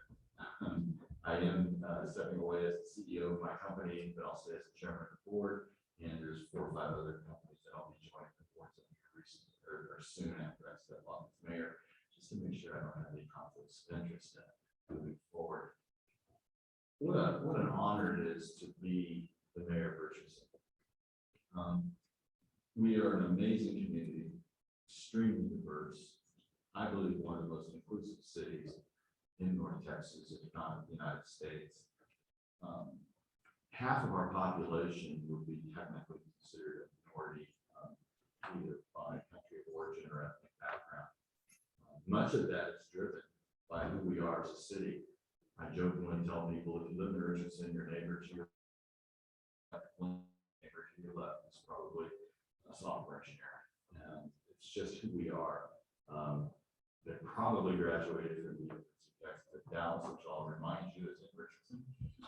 And it is that and the number of international businesses we have. So if you take it from one aspect of today's conversation about the outreach to the international side, I'm going to talk about what it's like here locally. But you can't get away from that international presence because that's who we are as a city. As a technology leader, I've traveled the world like others on this stage and things. But I was just interviewed this morning by D Magazine. They're doing an article in May about the up and coming and sustainable suburbs of this area. And in that interview, I proudly said, you can eat anywhere in the world and not leave our city limits, because that is who we are as a city. And it's that level of diversity. I have a Blue Ribbon Committee of Diversity and Inclusion that I'm proud to have a variety of individuals that serve on that for me, doing all sorts of tasks and responsibilities. We have an approach as a local government, and some of it is my background is a pretty conservative guy. I believe in smaller government, less intrusive government. So I believe heavily in partnerships, public-private partnerships specifically. And so when it comes to sustainability in the environment, the way we do it is through our environmental partnership initiative. It's not top-down driven, it's flat. It's what groups, organizations, individuals can contribute to making sure Richardson is a sustainable, environmentally friendly city. And the desire is there. We don't have to drag people. The number of volunteers we get is astounding. It's very similar to this. I consider UTD like a little city. It really is, if you think about it. And the level of volunteerism you see with your students or faculty, it's also reflected in the way Richardson is, as far as the number of volunteers we have in supporting these efforts. I spent the last 2 days being interviewed by Moody's and Standard & Poor's for a bond issuance that we're going to be doing in April. And I think it's important to point out those senior analysts that talk to us. I talk about the political side of things, not the financial side, although I can't help the finance matter. So a couple of the questions they asked about, because we get now ESG rankings as an entity, corporation, a city. I'm proud to say we finished at the top of that ranking, both with Standard & Poor's and Moody's. So that's something to be proud of. They also asked me both, which I thought was interesting because they know I'm stepping down as mayor. They said, well, what was the most important vote you ever did? And I said, well, it was when I was on council, actually, almost 10 years ago. And it was a vote to buy an additional 60+ acres to the Spring Creek Nature Area. This was land that was owned by the Margaret Hill family. When their trust fund lawyers got in an argument about what to do with the property, they decided to sell it. They wanted to sell it at market rate. The city wasn't necessarily prepared to pay the $22 million they wanted for those acres. But we came up with a creative way of doing that. And the Urban Land Institute ranked that deal as the most important deal of the year in how we transferred property rights, did infrastructure improvements in other areas of town for the hunts, and then paid them $11 million in cash. So they felt they got $22 million. We have over 110 acres of virgin hardwood forest and grasslands that will be preserved forever. So I told the P magazine and I told the rating agencies that was the most important vote I have made in 10 years on council. And trust me, every 12,000 votes I've made, that's pretty important. So having that kind of an approach to what does it take to make a wonderful community, something you want to live in and work in and play in. I tell people we create place. That's what we do on council. And in creating place, we have areas like City Line, which I call live, work, play, mainly because of those wonderful amenities that are there. We have the north side here at campus. I call that live, work, study. We go all the way down south to Spring Valley. I call that live, work, design. That's our design district with companies like Fossil and TI, Raytheon, and others that are out there. You move up, we have our downtown area, the core.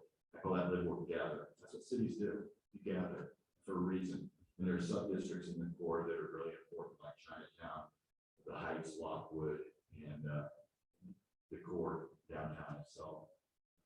If you go to the area where the Eisen Center is, I call that live, work, perform. And that's where companies like CDRE, Bank of America, and others have their offices. And then there's the IQ, the Richardson Innovation Quarter. Partnered with UT Dallas, the headquarters there, we have 5 professors that are doing advanced research, and they're mostly in areas of artificial intelligence, and those are around transportation, which is an extremely important aspect of sustainability and environment.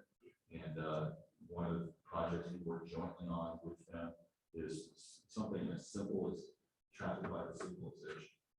You want to stop or lower emissions from automobiles, one of the best ways to do that is keep the car moving. And so some of the research coming out of the University of Texas at Dallas is helping us in coordinating that traffic flow, along with other aspects of mobility that we're working closely with them on, making multimodal transportation strategy for our city implementable. Health sciences, what a wonderful school this is, and how it partners with UT Southwestern. And in the IQ, we have a professor, Dr. Fay, who is a professor here at UTP and also a professor at UT Southwestern, working on some absolutely wonderful healthcare aspects of that. So when you look at research, when you look at entrepreneurship, when you look at international activities, I will put our city up against anyone with respect to creating jobs in a sustainable way for the betterment of society with a profit motive. And I think that's an extremely valuable way to look at what I call balanced scorecard. It goes beyond ESG in the context of how you measure success. I have slides. I left the brochures of this slide deck up there, but I think it's important that you understand this is just one aspect from a perspective of how we engage the community. My challenge to UT Dallas is we're aligned on many of these aspects of how do we engage, in our case, the residents, in your case, the students, and how do we leverage research jointly to make sure that we're creating new companies that can really help the way we live, work, and play in our local level. So I'm not going to go through the slides because they're actually on your table. What I ask you is take a look at those, and if you, in the question section, if there's a particular area that you would like more information, because it's way longer than I have time to talk about up here, I'd be more than glad to pull out any one particular area and tell you what exactly we're doing. And again, I'd love to see this populated throughout the university to say, hey, let's coordinate when we do events like our trash bash, as an example. Let's make sure you're aware of what we're doing with respect to batting and brush and things like that. But the list is very long and extensive. It's been an honor to come to this campus. I have no idea. But it's always an honor to be here, and I always appreciate being offered to come to this particular program and talk about what we as a city are doing, just at our local level, to try to make the world.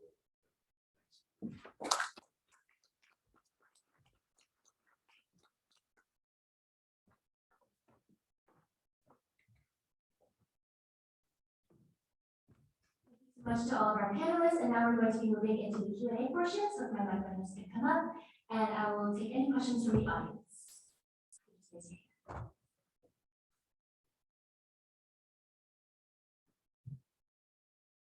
Hello, I have a question for both of you. Okay, so you were talking earlier about how UT has a gold rating in the STARS report and how there's some initiatives such as a single-use plastic phase out. Do you believe if that proposal is accepted by UTE, that will give us a platinum rating, and what will that do in terms of benefiting the university?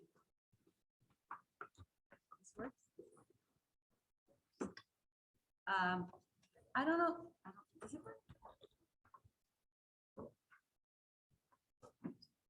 So I've never been involved in the data crunching part of the STARS report, so I don't know if just being single-use plastic free would take us over the edge to platinum. It would definitely help a lot. And when you look at, I think there's 11 schools that have the platinum rating, and 6 of them are part of the University of California system, and they all have committed to be single-use plastic free. So that's definitely an important step, and it's part of the case we're trying to make to the president. Another part of that case is that we think that would be a really good argument for attracting students and attracting faculty to our campus, because on the student part, there are surveys that show that students look at the sustainability actions of campuses when the prospective students, when they want to decide where to apply for college. They look at sustainability achievements of the different universities. So having that on our flyer would be a great tool for recruitment of students as well as faculty, because a lot of faculty members who do sustainability research want to be hired in a university that is friendly to that type of research. So I think this is really important, and we're working on the marketing aspect of that transition towards being single-use plastic free. Thank you for the question. Thank you so much.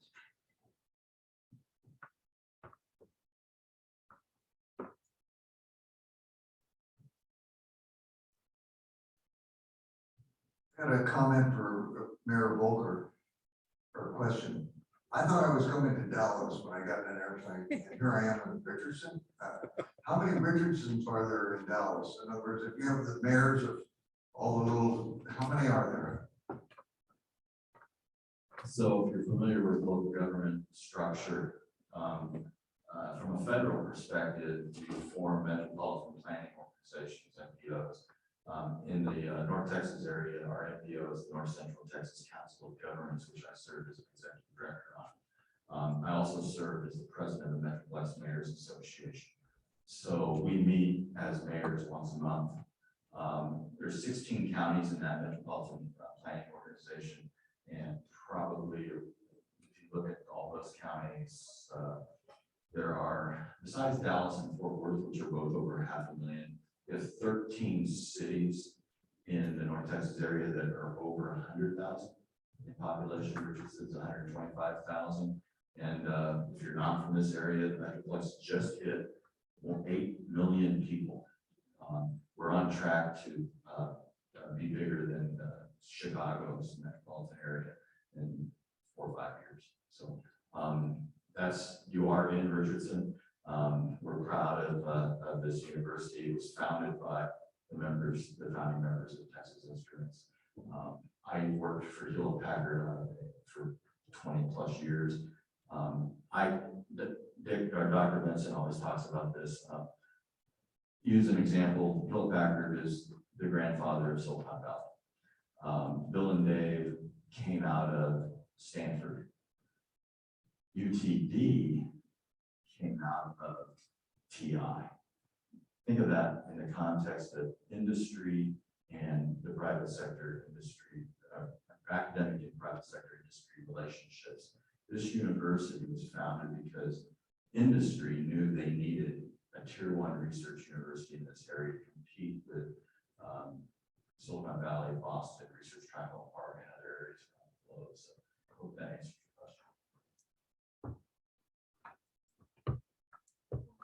question. I have a question for Peter. Is he still around? If he wants to stop sharing, that's fine. And bring Peter on board. It's frozen, so we gotta unplug it.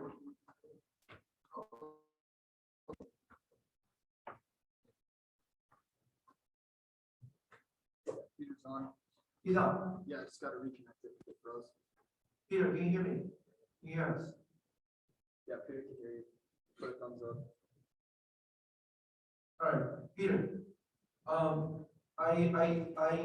Thank you again for coming to our conference. This is your second appearance. And I'm sorry you cannot come, but I understand you have a more important place to go.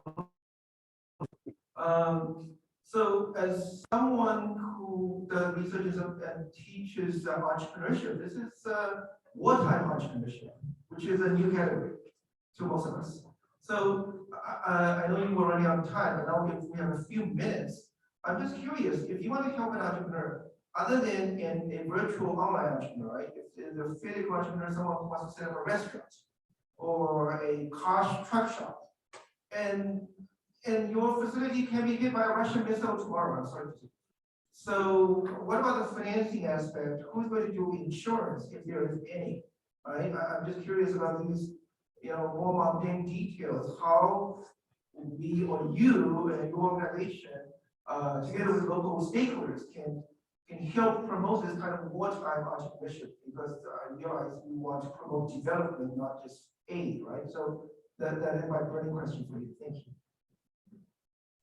Yeah, thanks so much. And it's really been a fascinating example in Ukraine right now, because if you look at the way that the finance industry is working, when risk goes up, as it does in a time of war, and as you said, there is a lot of uncertainty in Ukraine.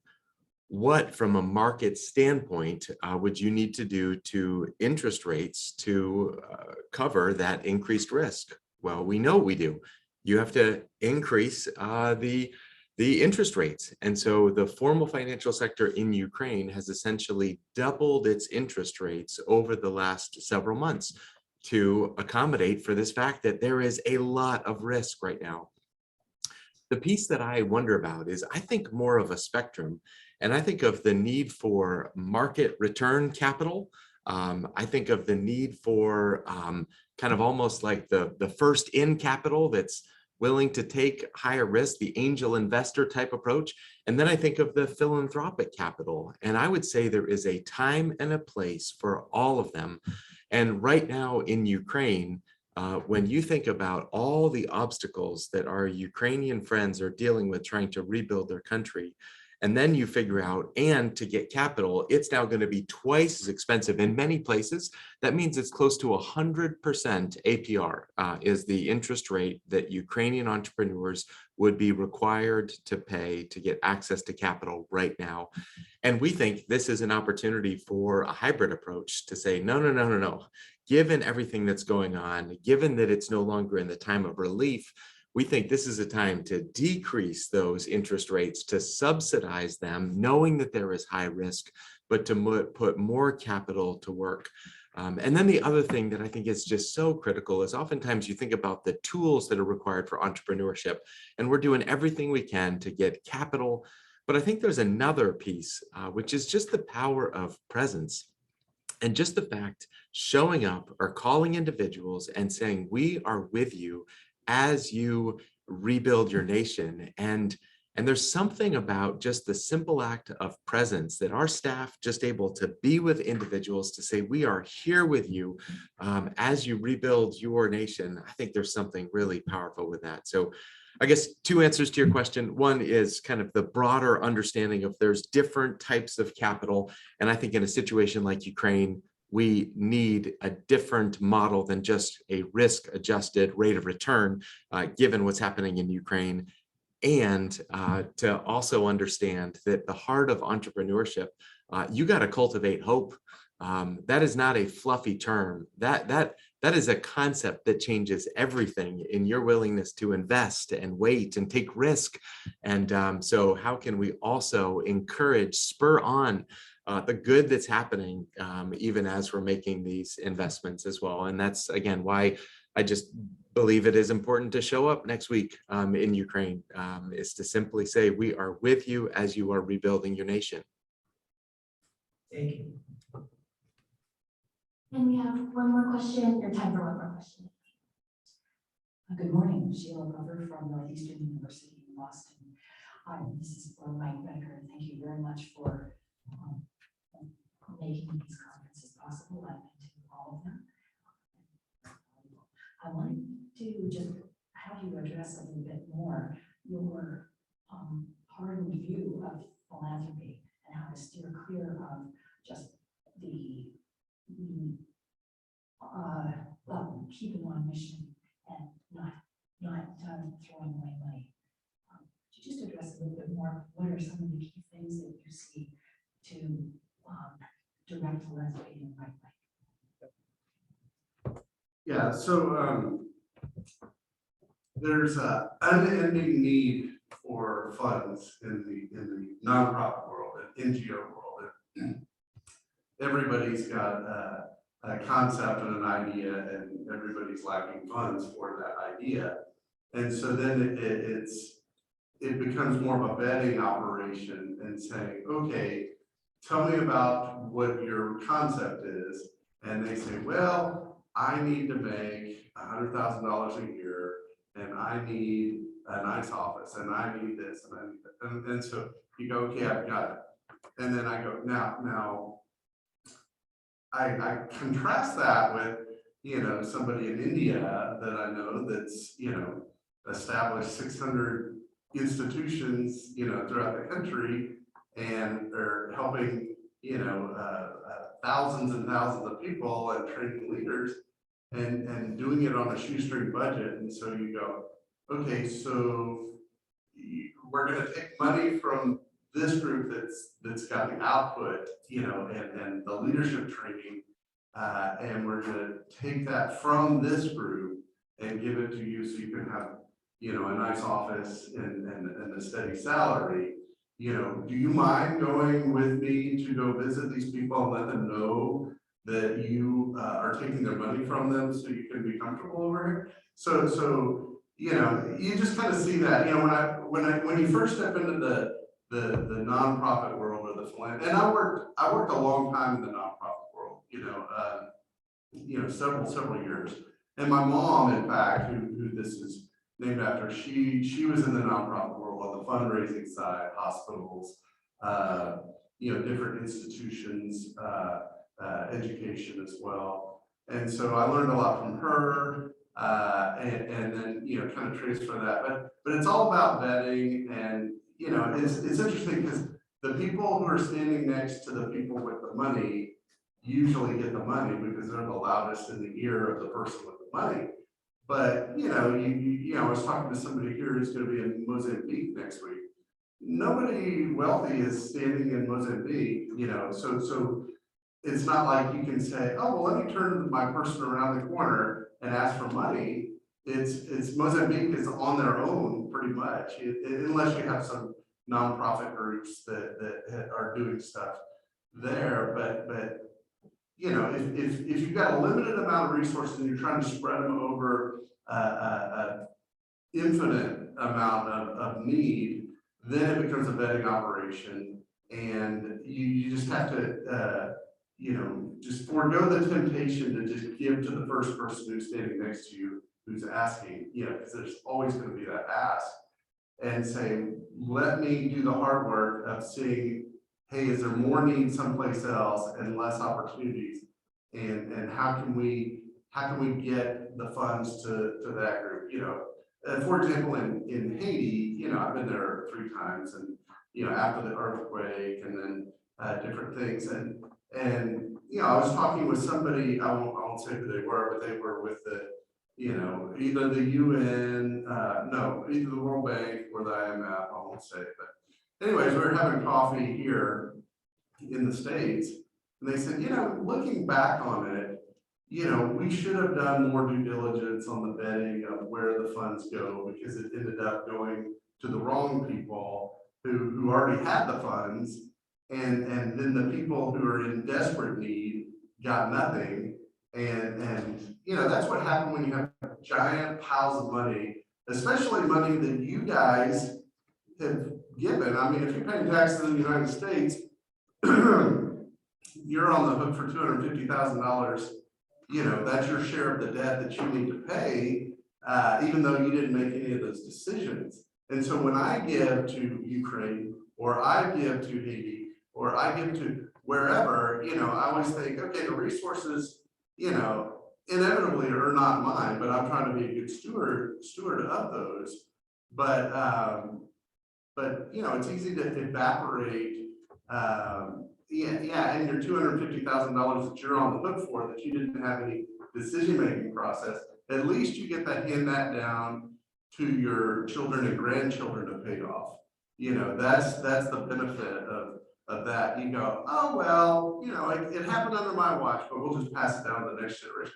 Well, that's real live money that somebody has to pay back, and you're on the hook for it.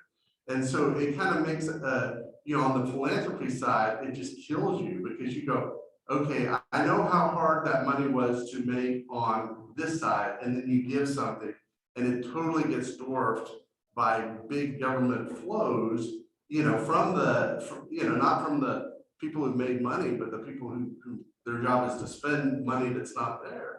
And so it's so frustrating, and it wears you out. And so you go, okay, I'm in the betting business. I need to find the highest and best use for these funds around the world. And I have to ignore sometimes the people standing right next to me who've got the biggest sign and yelling in my ear, in order to find the Mozambiques and the places that are never going to get funds.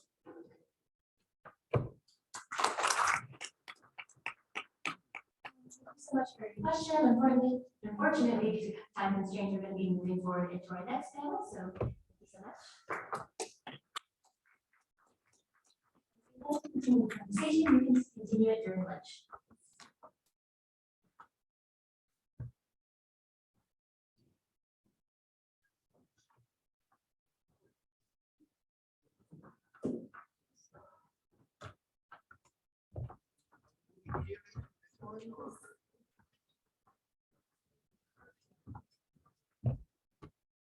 So moving on to our next panel, if I could have Mr. Tan Murphy, Mr. Kushan Joshi, Mr. Nikhil Jarmal, Mr. Manish and Mr. Mark Gunn on stage for our next panel. Thank you.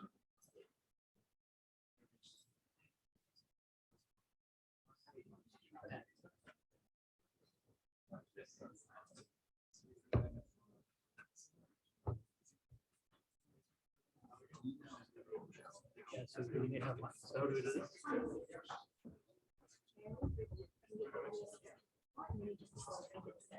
I know, but we all have mics. So we...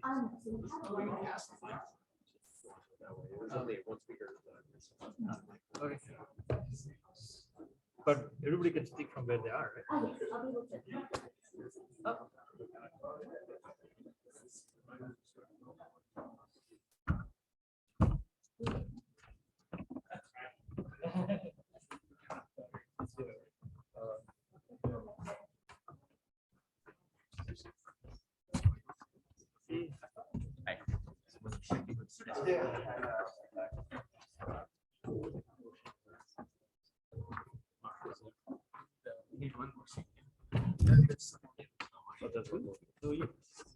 Yeah, right here.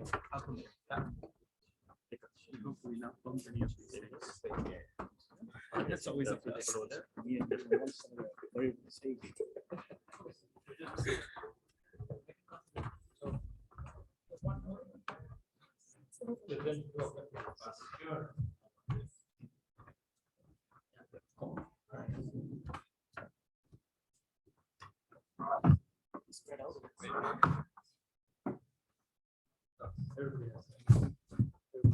Yeah. Would be nice. So we start now. Good morning and thank you all for coming to this session. The theme of sustainability is something that echoes across this campus. There's a lot that happens on sustainability, and we've heard that from some of the conversations earlier today as well.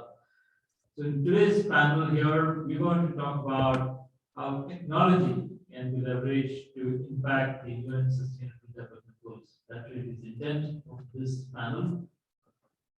I'd like to go back and sit here so that even footing for all of us. Yeah. And, so the way we'll do this is through a set of questions that I will be asking my fellow panelists. My name is Tan Murthy. I am in Infosys, I'm an executive vice president of the firm. And on technology, Infosys has used technology to make a difference to the community through our ESG goals, for example, where we are planning to train 10 million people by 2025 on bridging digital skill gap. That's just an example of what we're trying to do. With leveraging technology, using technology for good, using privacy by design, when we create solutions so that those can be good solutions and not create interferences in society. But there's a lot more to do. Earlier in the week, the UN Secretary General said that we are on thin ice talking about climate. The next day, somebody else from the UN agency said there are more than 340 million people in poverty. So the need for us to address sustainable development is very high. And there is a role for everybody to play, for the governments, for corporates, for citizens. So today we're talking about what corporates can do. And so my first question is on your perspective on what sustainability means to you. And maybe you can start with an introduction on this first question and give your perspective. Thank you. Thanks, Dan. Thanks a lot. Hi, everybody. My name is Manish Rishi. I work for a company called Tech Mahindra, which is a very large global system integrator. We are at the front of the technology. I spent about 25 years in the tech sector, on the corporate side, and for about 15 years doing my own business. We did a few startups. But this topic of sustainability, has of course become very interesting over the last 10, 12 years. I remember like when I started my career, I heard somebody was HP here. I started my career with a company called DEC, Digital Equipment Corporation, and we built this mega site servers, which required that building to be, where we put those servers in. We never talked about the energy consumption and things like that. The only purpose was that how fast the server is, can I get the next generation processor in and things of that nature. Things have changed. Companies have started talking about sustainability. Tech Mahindra, for example, has a dedicated office. If we have a chief sustainability officer, who's looking into these issues very carefully. We had a lot of discussions, and I tell you, interesting about corporates is a lot of things happen at the boardrooms. People talk about sustainability in the boardrooms. People publish reports. They get press releases done. But what they're missing out is what is happening at the ground level. How are you going to be involving your 250,000 people, for example, in Tech Mahindra, to participate in such an important topic. So what we did in Tech Mahindra was something very interesting, and we decided that, okay, let's create a model where it is all inclusive model. It's not just about some of us as leaders sitting in a room and talking about it and then feeling good about it. So we came up with a 3P model, which is basically people, because people first. End of the day, corporate is nothing but a group of people, who take collective decisions to, make the shareholders happy. We said, okay, let's talk about the planet. What is planet for all of us? It's really our home. That's our first home. And then we build our own individual spaces on it. And then we started talking about profit, because there is no corporate without a profit. What does profit means when we talk about sustainability, for example? And a lot of people ask this question all the time. So we started off with people. We created a green force within the company, where we started involving the youngsters, guys who just came out of colleges as engineers, a lot of business graduates to say, okay, why don't you come with ideas about how we can participate. Somebody came up with an idea of like, okay, let's adopt a road in Plano City. We started doing it about 4 years back. It was very interesting. For me, it was an interesting experience as well. That in 1 mile of road, we collected 5 bags of trash, out of which 2 bags were just plastic. So it's an eye opener for a lot of people. We never think driving on these nicer roads that this can happen.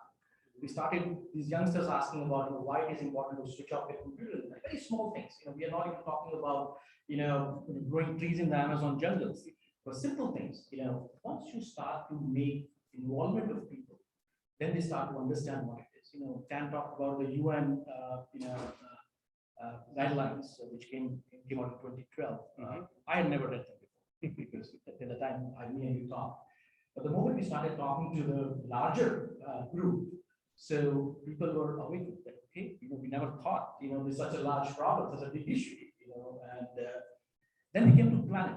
but what is the definition of a planet? You know, planet is your home. You know, would you like your own home will have, you know, garbage bag somewhere in which you can't discard anywhere, and it is smelly everywhere, and there's a water leakage happening, there's a shortage of water?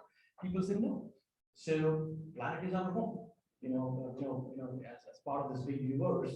So we started that movement internally in the company that, okay, you know, you need to first adopt the planet as a whole, as a home, before you start talking about Plano or road or something like that. And then came profits, you know, very close to my heart because I'm responsible for running the revenues of the company. We started looking at, you know, there's two approach we take. One is our customers were asking for, guys, can we save costs by using, you know, alternative methods of running our networks? I have the networks business. Half of the world runs on diesel right now when they, you know, switch on their towers, you know, and you know, it's the worst form of fossil fuel, right? And we said, why can't we just use solar? So we started coming out with some solar solutions. Then, you know, the customers, some of the customers, we did it only because the customers said, hey, you won't qualify for bidding this large project unless you show your sustainable certifications and things like that. So that is all awareness. But then we started building our own solutions, and we have launched at least 5 or 6 product lines, which are all around saving energy, saving costs, you know, using solar, you know, decreasing the use of water, decreasing the carbon footprint. And believe me, those things are, you know, well respected in the corporate world today. You know, you go and tell a customer today that, you know, it was diversity sometime back, but sustainability is equally important nowadays. So Tech Mahindra is absolutely committed to doing all these things, and starting from the grassroots to the up, you know, and you know, building solutions is equal. You know, I'm a technologist. I love to build. I can tell you, I was with a group of VCs, you know, when I did my own startups, and trying to, you know, I met about 125 of them, trying to raise some capital for a mobile solution to build. So some of them became friends, and he told me, like, there are 2 areas where the next round of billionaires will come. You know, one is going to the healthcare. You know, healthcare will be in any shape and form because the global workforces of, you know, people are getting older and things like that. The second one is sustainability, because there is so much of pressure on the earth right now. So whether it is, you know, the Exxons of the world, you know, my company actually built a solution to detect methane and leakage from the pipelines. And we were surprised that a lot of oil companies just wanted to pay us money because, you know, of course, their agenda was to collect money from the government, you know, showcasing that we are doing something for the environment and all those things. But I realized that that is another area. I don't know the business rules here, but if you want to be entrepreneurs, I would definitely like to suggest looking into, you know, this side of the world as well, because, you know, it's not just about, you know, creating, you know, e-commerce websites anymore. I think there are a lot of other opportunities. So come back to you on some more what we did for students. Then we go to Mark to give your perspective. Can you hear me? Okay, so my name is Mark Munn. I work for Nokia Corporation. My responsibility is I head up our cloud and SaaS business that really just started to spin up a couple of years ago. Have had a really great start. And just maybe a little bit on Nokia. There's a long storied history. In fact, you can find a lot of information on the net. You can also see a movie, I think I've heard on Disney Plus. I'm gonna have to check that one out. But it's, you know, 150 years plus, and a lot of changes that it's gone through. But most people, probably even those in this room, still think of Nokia as the manufacturer of these. Well, not exactly these, the first generation of these. They were pretty slick phones back then. But that's not what Nokia focuses on today. Nokia is focused on connectivity solutions. Nokia is focused on building essentially networks that help the world to act together as part of its mission statement. And if you had been paying attention to Nokia, you would have seen that we had rolled out a rebrand recently. If you haven't, Google it, check it out. It's really cool. We launched it at a big industry event recently. More importantly, though, the rebrand was just a representation of the changes that Nokia has been going through, especially since the new CEO joined a couple years ago, back at 1-1. One key pillar that he highlighted as he was presenting the rebrand and presenting the strategy was the ESG portion of the strategy. So when we think about sustainability, Nokia thinks about it very comprehensively. We think about it in terms of yes, the environment for sure, top of mind, and for, for what we're doing, there's a big role we play in environmental concerns, but also social and governance. So if you look at the KPIs, which we'll maybe get into some here, it's a very comprehensive set of KPIs, and it goes way out in time with a target to be at net zero by carbon emissions by 2050. So that's the focus for Nokia now. There are a few key strategic areas within ESG where Nokia does focus, where we believe we can make the biggest impact. Environment, I've already mentioned, that's one, certainly on the climate, but also on the environment as a whole, the supply chain and how we source the supply chain. For example, are we using conflict minerals and what can we do to improve our sourcing there? Also areas like security, privacy, responsible business practices, the digitalization of industries, as well as bridging the digital divide. I think it's been mentioned already in a couple of panels. There's a big proportion of the world that is not in the same, it is not measured the same as the other proportion. In fact, there's been studies that show that half of the world's population is still unserved or underserved by modern communication technologies, and that presents a problem in accessing essentials like healthcare. Our strategy and our approach is pretty simple. Minimize our footprint, and that's part of our ESG strategy and the KPIs we use to measure ourselves. And also, the second part is maximize our handprint, or the capabilities that we're bringing to the market that enable industries to improve upon their ESG initiatives as well. Awesome. Great. So hi, my name is Bhushan Joshi. I'm the head of sustainability for Ericsson in North America. I think one common thing amongst many, Mark, that we have with you is that Ericsson has also not made phones for a long time. We still seem to be thought of as a company who makes phones. But besides that, Ericsson is a company that's a information communications technology solution provider. We provide networks that help our customers in mobile horizons of the world run their network. At any point in time, about 50% of the world's 5G mobile data traffic is going through networks that Ericsson enables. So, that's the scale that we get. Your first question was about sustainability and how I think about it. Personally, I think about it, I think you have to look at the wisdom of some of our elders. And one of the proverbs that I've read that's super powerful is, we don't inherit this planet from our ancestors, we're borrowing it from our children. So that's the framework with which I think personally about sustainability. And that helps us kind of put things into perspective, right? In terms of what we need to do and the urgency and the scale of action that we need to take. From an Ericsson perspective, we have been one of the earliest adopters of the UN Sustainable Development Goals, reporting progress against sustainability for like 25 plus years now. So this is not a new shiny object for us. It's embedded into who we are. We envision a world where unlimited connectivity improves lives, redefines businesses, and pioneers a sustainable future. And there's three key areas for our sustainability strategy. The first one is around climate action. So climate action for us is not just about reducing the carbon footprint of our company operations, but then what is it that we can do to help the world run mobile networks in a more energy efficient and a more sustainable way.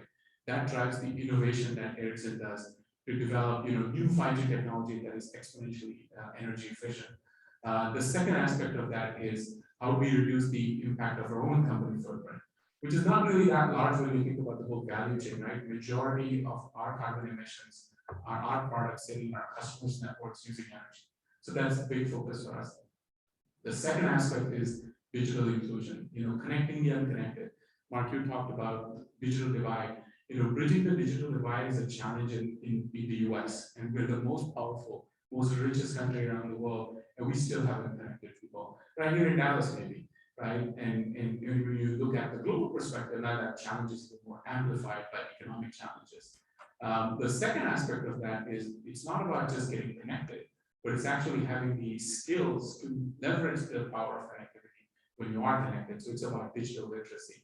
So how can we bring STEM education programs to students, not just in universities, but also all the way down into the elementary school level, So we make a pivot and move towards STEM careers. Gender equity is a big topic for us in that as well. You know, we do see that, you know, women are not, you know, well represented within the STEM field. So that's another focus for us. And the final one is about responsible business. How can we be a responsible business, you know, making sure that our operations are legally compliant, that people that work on our networks, you know, setting up networks all over the world come back home safely every night. So those are, you know, that's a big focus area for us. I'm sure we'll get into some more details, but I just kind of wanted to paint the big picture. I really appreciate the opportunity to be here. Thank you, Kush. So, couldn't hear any of together before, so your perspective. Sure. First of all, thank you for having me over here. Enjoying this for the second time. So thanks again.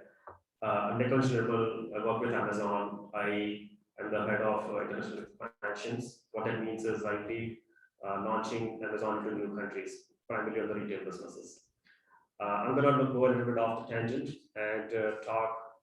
First of all my views over here are personal. I'm supposed to say that. This is not anything endorsed by Amazon, or these are not Amazon's views. And I'm going to go a little bit of a tangent, given that we are all technologists over here.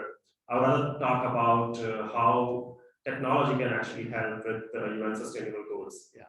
And I was doing some research on this, partly for this panel as well.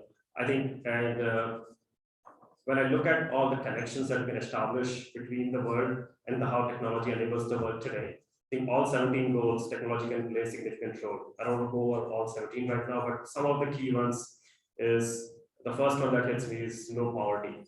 So technology can bring in a lot of level playing field for everybody. Access to financial services, microfinance we have seen has played a really important role in emerging countries. Along with that, education and entrepreneurship. So entrepreneurship, or that kind of dives into the second piece, which is sustainable economic growth. So when I think of entrepreneurship, it's small and big. Access to finance is a part of it. But even if you think about the gig economy, or even students coming up with startup ideas, earlier we would have to go in and have some server set up, to your point earlier, right? A lot of energy consumption, think of a lot of different aspects, and a lot of technology expertise. But as of now, with cloud computing, it's very easy. It's a level playing field for entrepreneurs. If you want to get into any tech startup, or even if it is non-tech, there is a tech component almost everywhere in today's startups. There's one part of it. Third goal, which also was very exciting for me, is how technology can help with gender equality. And I'm not talking about just education or training, but also gender-based violence. Technology has played an important role. In fact, I know Tech Mahindra used to have a very good solution on SOS, which is, I hope, still in use. But that can actually bring in a lot of confidence and the gender equality at a different level, not just the pay equality or the corporate equality that we talk about. And that's basically affecting the grassroots. And the last one I'll talk about is overconsumption. I think one thing that we all can do well is reduce the consumption and hence reduce the waste. And technology can play a very important role through reducing the consumption, driving the awareness, but in addition to that, drive a circular economy where we are able to recycle the products more and more. So those are some of the thoughts. Great, thank you, Nikhil. So sticking with technology, on maybe I'll give one example of what we've done, and then pass it on again to get you to talk about some examples of application of technology. Now, very early on, when we said we wanted to be carbon neutral and also eliminate waste, one of the things we did was to just put a SIM card in the water meter. This was 15 years ago or more, just so that there is real-time view of the consumption and actions that can be taken. That's an example of technology. Today, there are companies, for example, that use satellites to monitor emissions of their assets, and that can be fed real time again for action on the ground. You want to control the emissions, you want to know which is the asset that is creating more of the carbon emissions and how to make some changes. So all of those are examples of how technology can directly make an impact in one or more of the sustainable development goals. So Bhushan, maybe you can talk about. Yeah, so I think, technology obviously has a key role to play, right? And Nikhil, you talked about the UN SDGs. 17 UN Sustainable Development Goals. There's actually a rap song, 170 UN Sustainable Development Goals, kind of cool, check it out. But obviously we can't focus on all, right? So for us, what we have done is we've picked 2 that we can create the biggest impact in. And it's 9 and 17. 9 is industry partnerships and developing sustainable infrastructure. And 17 is partnerships, right? Because as a technology company, we can provide connectivity. And connectivity changes how we run everything around the world. One of the interesting things that we've done is we've looked at, what is the enablement effect? So if you connect things, how much more energy efficient, carbon efficient can you make them? So what we have found is that existing at that time, so 5 years ago, existing technology was 4G. Just 4G connectivity can enable up to a 15% reduction in global greenhouse gas emissions. And this is in key sectors, agriculture, utilities, manufacturing. So just connecting things, to your example, connecting water meters, connecting electric meters. Once you are able to measure things, you can manage them better, right? So that's a big impact. And that's kind of where the ICT industry is unique. Our global footprint is only about 1.5% greenhouse gas emissions, and we can enable up to a 15%. So it's a unique industry which has a smaller footprint but a large handprint, right? So we can enable, we can drive a lot. So that's more on the climate side. The other aspect for us is also, I mentioned about running networks more efficiently, right? Mobile networks use about 3% of the world's energy or power consumption, which is not really that big, right? If you think about it in perspective, yet 70 to 90% of the world's population uses phones. Some of you are on phones right now, right? So everybody's using these technologies. So again, it has an exponential benefit in terms of what it can bring to society. For us, there's, I'll talk about the 3 things that we have. So for Ericsson, our goal is to reach net zero for the entire value chain by 2040. And that's what science says we need to do, right? We need to get to net zero for the whole value chain by 2040. And that means in this decade, we need to reduce our own companies. So we need to reach net zero for our own company operations. We also are going to cut by 50% emissions that come from our products and our customers' networks using energy, right? We're also going to work with our suppliers to get them to cut their emissions by 50%. So, we have to cut emissions by half each decade and reach net zero by 2040 at the latest, right? So that's the objective. So that's the trajectory that we're on. It also has to do with developing technology. So we had a goal to create 5G that was 10 times more energy efficient than 4G from a data transfer point of view. Our newest sustainability report released last week, and we've achieved that target now. So every time you use a mobile phone, it's going to use less energy than with 4G technology, which is key because our customers, the T-Mobiles, the Verizons of the world, they also have goals to get to net zero. And majority of their emissions are power that's used to run their networks. So again, kind of going back to what you were saying, which is that sustainability is not just about being the good citizen or doing the right thing. It's also a source of competitive advantage, right? So on the digital inclusion side, we're developing new technologies. Fixed wireless access is probably something that you've heard. How can we bring connectivity, skip that last mile gap, instead of like having the barrier of running cable to a home, how can we directly connect to a house, right? That cuts down cost quite a bit. So that's another focus for us. And then on the responsible business side, a lot of our suppliers that we work with are not multinational companies. A lot of them are, but a lot of them aren't. They're small and medium-sized enterprises. They don't have access to consultants who can come up with a net zero strategy. So how can we support them, right? So we have partnered with, Race to Net Zero and the Small and Medium-Sized Enterprise Climate Hub, where we provide them, guidelines on how do you set a science-based target? How do you start measuring your own carbon footprint? So it's not just about moving yourself forward, but it's about moving the sector forward as well. One last thing I'll talk about, we're already working on 6G, right? And 5G is designed to be the most energy efficient standard, but 6G is to be designed for the net zero world. So, it's really amazing to see the whole industry. So I lead a group that is focused on making sure that 6G, there's leadership, national leadership in North America on 6G when it comes to sustainability. So I chair that group and I work with our friends at Nokia and we collaborate and we compete, but then we also collaborate and identify ways in which we can make sure that 6G is sustainable. It also takes into account societal needs. So, it's one of the positive things about the technology sector is that we all drive towards the same goal and effectively collaborate. Because that's the key, it's the partnership. None of us have all the solutions. My journey to net zero runs through my customer's journey to net zero. And that's the shared objective that we all have. So, you know, I think that's a good place to start, right? So, yeah, Manish, you want to add? Yeah, sure. Bhushan, thanks. That was really eye-opener. I don't come from the sustainability organization of the company, so I don't have all the data that you're able to use. But I can give you some real life examples. Of why technology can be actually the vehicle for achieving what all of us are talking about today. I give you a very interesting example since we have folks from Nokia and Ericsson here.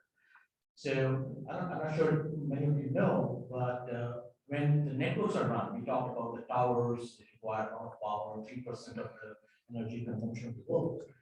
But very simple things like you need to give good quality of service. All of us complain, my signal is bad, I don't get coverage in the building.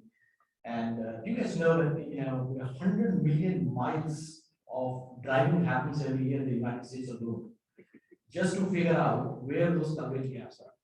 So these are drive testing companies, and I used to run a company like this, where they drove the trucks non-stop because they have these big, huge machines in the trucks, which are basically figuring out where the call drops, where the signal goes bad, where you go from 5G to LTE, what happens. I had about 160 people who were just walking the airports, the stadiums, the conference rooms, with these big backpacks and trying to understand where the ball will drop and will stop there. Then put a mark, the ball drops. The challenge that we gave to the team was that, guys, just imagine, one is looking at from a sustainability perspective, how much fossil fuel we are burning, driving 100 million miles a year just to maintain these networks. But on the other side, to a businessman, that is how much money you're burning, paying for those, for the gas. So we started working on technology. We said, you don't really need to drive because you can crowdsource data. This is an application of technology to solve some simple problems. All of us have phones. If you're able to just get simple information from the phone, when the call drops, where it drops, and somehow you crowdsource this data, it's a gigabytes and gigabytes of data, and you run some analytics on top of it, you'll get the information you're looking for. Problem happens is, I remember like 2012, I started this company called Mobilesend, and started off very well. AT&T, we got a big award for being the most innovative technology. 6 months into the business, we get a notice that, okay, there is a privacy concerns that you guys are, running some software on the phone. I said, Facebook does it, Google does it, TikTok, we are having discussion about maybe there, but we are not trying to use the data, for real purposes in life, right? And really stop. 100 million miles just in America, just imagine like billions of miles being driven across the globe. So I think once people start to think in those lines, and sometimes it makes sense to just connect the sustainability package with your budget package as well. And some business leaders who are more worried about their betas at the end of the year, they realize that, okay, if I just save this money, I've actually, improve my bottom line. And then they start to think about sustainability because, end of the day, they're all business people, right? So just some examples. So I'm very excited about technology. I think technology is really our savior. Done right. So Mark, you want to Yeah, well, maybe just a couple of examples. One, I have kids; they're grown now, but I went through all the changes with them, and even the teen years and going through college. And contrary to popular belief, they are not on this 24/7. Okay, I know it's hard to believe, but it seems that they are, and because of that, it creates an opportunity. There are already some comments made about the energy consumption of networks, and specifically around the radio access networks. That's a big expense for our customers. It's also a big drain on the environment.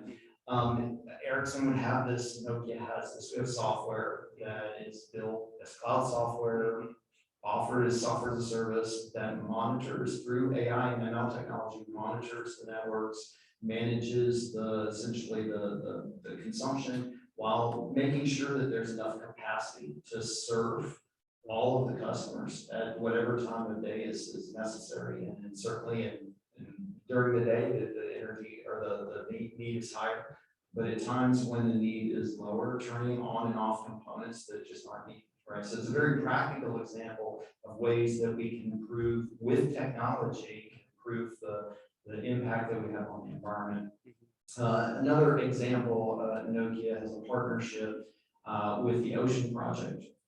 So if you've been paying attention to what's been going on with the proliferation of plastics getting into our oceans, by some estimates, 8 to 10 million metric tons is dumped every year into our oceans. And there are several organizations that are trying to tackle this problem, not just to clean up the oceans, but actually to get ahead of the problem and try to intercept at the source. But in this particular case, Nokia has a partnership with the Ocean Project. What they do is they essentially cast environment safe nets into certain areas of the ocean where currents are causing accumulations of plastic. Now it's a big operation, as you can imagine. They collect that and they put it onto the ships and they recycle it, et cetera. But there's a lot of logistical challenges with that kind of operation. Ship-to-ship communication, for one. So there we have wireless networks, private wireless networks that are deployed on these ships so that it makes that communication seamless. Also detection, because the longer the plastic stays in the ocean breaks down, it's harder to actually collect and detect where it is. So analytics, drone technology that's coming available now are increasingly available through 5G technology. We're using that as well to try to locate the areas of greatest concentration so that it makes the whole operation efficient. Maybe just one more real quick. So we also have a partnership with a company called CityMesh in Belgium. What's interesting about this is they're providing connectivity across a large, massive wind farm, right? So we're talking about managing essentially a sustainable renewable energy source that provides energy to millions of homes in Belgium. That is a challenging operation just to get set up, but as far as the maintenance, because these wind farms are actually out in the ocean. You don't want to be sending people there every day. You want to be sending people predictively in order to resolve the issues. So a lot of IoT technology is built into these wind farms in order to make sure that they're being as efficient and as effective as they can. So a few examples, practicals. That's great. So, we talked quite a bit about what technology can do, and maybe we can spend a minute or two on what students today can do to get involved in the world of sustainability. So you started something about students earlier, so start with you. See, if you look at the group of people here, all of us probably in the same age range. I tell you, when you add the word, venture capital or investment banking and put it outside, I think it's all been full of all students. Somehow, and it's the same problem in the corporate as well. I started off saying that involving people, the youngsters, at a very early stage, and showing them a path towards that. Okay, this is another way to create your career. Look at Bhushan here. He's a accomplished executive in a big company like Ericsson, building his career on sustainability. Tech Mahindra has a full office. We have a guy pretty much gets to attend most of the meetings, representing the sustainability issues. So I think somehow, bringing it, when we grow, we start to become more sensitive about these issues. We start talking about it. But I think the fact that this has real career options in terms of building your professional life around it, building your private businesses around it. I think you just need to get involved very early in the cycle. Like I said, and this is something I always remember. I tell my sons, who are now ready to get up and do something of their own, that the next billionaires are going to be, Elon Musk.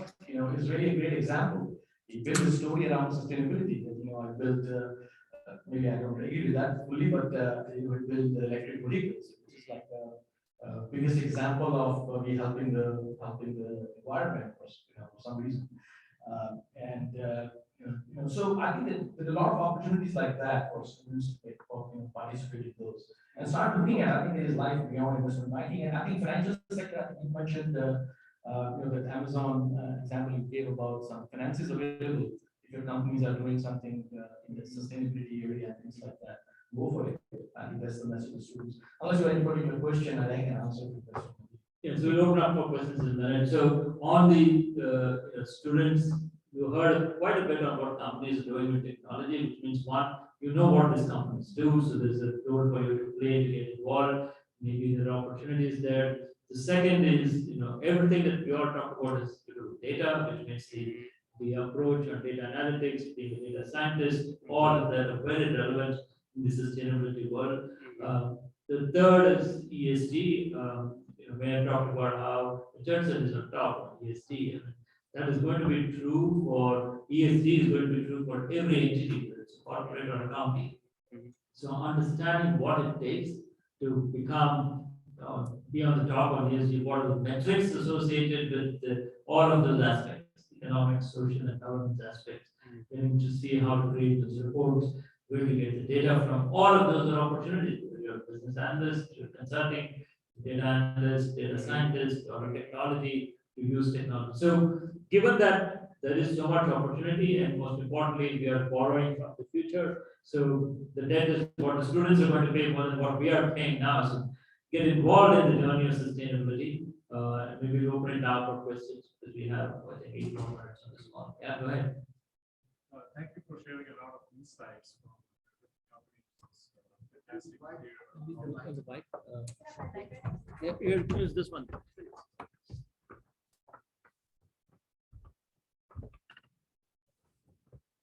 Thank you for sharing all your insights. It was very encouraging to see what each of your companies are doing in terms of technology, especially this panel focused on technology. I'm just curious, coming from the supply chain side, like each year I think you have us in supply chain. Blockchain is considered as a heavy influence and being portrayed in multiple articles and publications, even in terms of research. So I'm just curious, with its immutable records and distributed ledger technology and everything, how is that helping the ESG piece of it, or the track and trace applications? If any of you have insights or use cases you can share with us, that'd be fantastic. So I can talk of one and then we will share with others. One is on just from the farm to the market. Okay? For produce. It's an important element to look at blockchain as a traceability of it. That can help in tracing where a produce is coming from. It can help in tracing whether there are diseases that come up. It can also help in tracing how the farm is being run, right, in terms of the labor force that is used. So that's an example. But with others, go ahead. Sure. So I think another area I can think of is the conflict materials, where having complete traceability, and this goes back to providing the equality, so it ties back to the UN sustainability goals as well. But having the traceability of the conflict materials right from the source all the way through the supply chain, and where it originates and how do we source those materials, I think that's an important application. And directly related to blockchain, the most popular use case is, of course, the cryptocurrency. And I've seen a shift in a lot of them, Ethereum being the latest one, which moved from proof of work to proof of stake. What that means is simply saying it's using 3x less energy, because that's something that has been contributing to, we've seen all these data centers. And the reason, I think one of the main reasons Texas is growing in cryptocurrency mining is because of use of solar power. We can use more green energy over here. But I think that's another area where blockchain by itself, in its largest use case, has a long way to go. A lot of cryptocurrencies can still move towards a different algorithm which will use less energy, and then move more towards solar power energy.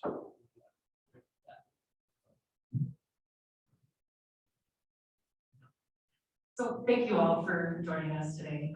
One thing that's really I'm passionate about is women in tech, and it's easy to talk about sustainability in the terms of energy and ocean plastics, but instead of just having a metric for 30% of women in and high up positions, how are your companies thinking about elevating women and other underrepresented communities in your companies? So, just answer that question. So one example is giving opportunity for women to come back into the workforce, because during COVID, a lot of the women workforce have gone out of the workforce. And giving opportunity to learning where they can continue their learning, develop new skills that are relevant now through a free platform is one example of helping women come back to the workforce. And there are others. Yeah, so I think a couple of thoughts. I think one question I wanted to answer is about students and getting involved in sustainability, right? So I'll take a stab at that and then I'll come to your question. I think don't wait for the title, because there's not that, like, there are few sustainability officers, but everything that you do, if you're in finance, you can figure out how I can get more incentives to put solar, right? You don't need to wait for the title. If you're in sourcing, how can you source, from suppliers that are more sustainable? So it doesn't matter what stream or what unit you're in, you can do sustainability, right? So that's one thought. So find ways to do things sustainably in whatever career you choose. That's what I'll say. Coming back to your question about, kind of equality. So I think one of the biggest things that we've seen is that this is a challenge, we need to work on it, right? So from Ericsson, what we have done is we have invested not just in university students, but also earlier in a child's development. So what we've seen is that women especially make decisions about their career choices fairly early as 10 years old, 12 years old. They start making choices. They see, engineering is for boys and, not for girls and stuff like that, right? So, and I've seen that with my own daughter, she's 10. So I'm focusing on making her a STEM professional. But so what we've done is we've invested and worked with the Girl Scouts of Northeast Texas. So we have a STEM center here, south of Dallas, where we've provided connectivity. We're providing 5G and IoT badges, so that the girls could take those badges and learn about these technologies. And then we've also set up employee resource groups. So we have women at Ericsson and amazing women that come together, support each other, and really allies like us support them in being more represented within the company. It's not a goal that we have cracked yet. It's something that we need to work on. But it's not equity just from a gender perspective. It's also from race and gender and ethnicity and LGBTQ. So it's a big societal issue that we need to work on. When we had George Floyd's killing that happened 2 years ago now, there was a lot of reaction to that. A lot of investments were made by different companies. What we have been doing is we've been working with the National Society of Black Engineers. How can we connect them to technology? How can we prepare them for the STEM careers of the future, providing internships? So there's a lot of work that goes on that we're invested in making sure that we have an equitable workplace. So it's not a challenge that we've solved, but I think we need to focus on it and keep working. That's good explanation, but it's no secret. It's no secret that women are underrepresented in STEM, and there may be a lot of theories and arguments as to why that is, but it still today is true. And you're right that most of the corporations represented here are going to have some targets for diverse hiring, and especially for female workers. And I would also agree with your insinuation that's not good enough, right? And so you've heard some active steps that are being taken in Nokia. We have active mentoring programs. In fact, I'm a mentor to 2 women that are progressed in their careers, but ready to take the next step. And hopefully I'm doing a good job, but there are things that we can do, very practical, that are going to help. First thing is, though, we need to get more women in these areas here, in these kinds of settings, in the college setting, and get them interested. I've seen some innovative things done. Mayor Volker talked about the TI really investing in UTD. I've seen other companies for whom I've worked that have their own STEM high school programs, and that's a pretty innovative way of getting women interested in these technological career paths very early on, but there's still a lot more. Yeah, we're at the time, so is that okay? Yeah. Okay. Thank you all for coming and helping us, enlightening us on how technology is impacting sustainability. I view the biggest threat to sustainability from a technology perspective is risk management. Just the process of actually managing all these, the risks that surround, inherent risks that surround the development of these technological solutions. Case in point, blockchain. We know billions of dollars have been lost through penetrations of smart contracts. And now that we are going to Web3, compatibility issues, some people have already over-invested in Web2, and how is this all going to, how this is going to impact the entire risk spectrum? We don't know. Even from a business model perspective, if we look at what's been happening in Silicon Valley and how that has translated into financial services, and it's also translating to supply chain. There's a lot of risk that is associated with technological developments. As technologists, what are your respective companies doing to invest in risk management of technological developments? At the same time, you're investing in solutions to problems. Maybe I can kind of take a stab at it. So you're right, risks are broad, right? And if you want to formulate a strategy, you need to take into account what risks is out there in the world. So I think in the world, you know, in Ericsson, we have a very strong risk management program. So what we're doing is that we have at the board level oversight of this risk committee. And what this committee does is it's looking at all of the risks that you mentioned, not just climate risks, but also privacy, data security, you know, all of those things. And we have a team that systematically looks at all of these risks and tries to identify which ones are the most material ones that can impact our business or shape our strategy going forward.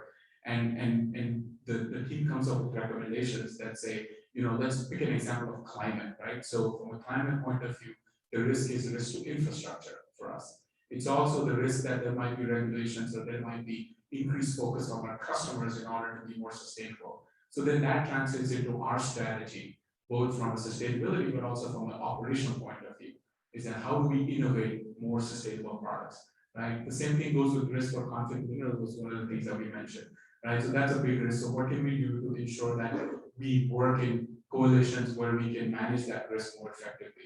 So it's a very broad topic, and I'm giving you a general answer, but there is a risk management process that most companies will follow to look at all of these risks and manage them at the highest levels, at the board level within companies. I don't know if others want to add anything. I can just add one quick thing to that, but great points.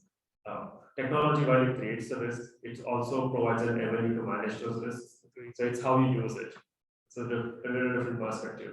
But without the technology and analytics and everything that we have today, it would be very difficult to even find things, even the risks in the financial sectors that we have, right? We are able to locate and find the anomalies because of the data that we have today and the way we are able to analyze that data.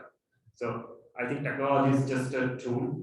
How you use it, I think we need to all consciously over-index on using it for stronger audit mechanisms, stronger ways to make sure that they're able to manage the risks while we are creating it as well. And there are lots of broad applications I can think through where we can go about it, but in the interest of time, I won't go into that, but I will talk about much on that. Governance is an important element of risk management. So one is the risk management framework, but top down from the board, but the risk is not a reason to give up innovation. Right? Yeah. So we need to continue the innovation path, but make sure that every time there is a guardrail.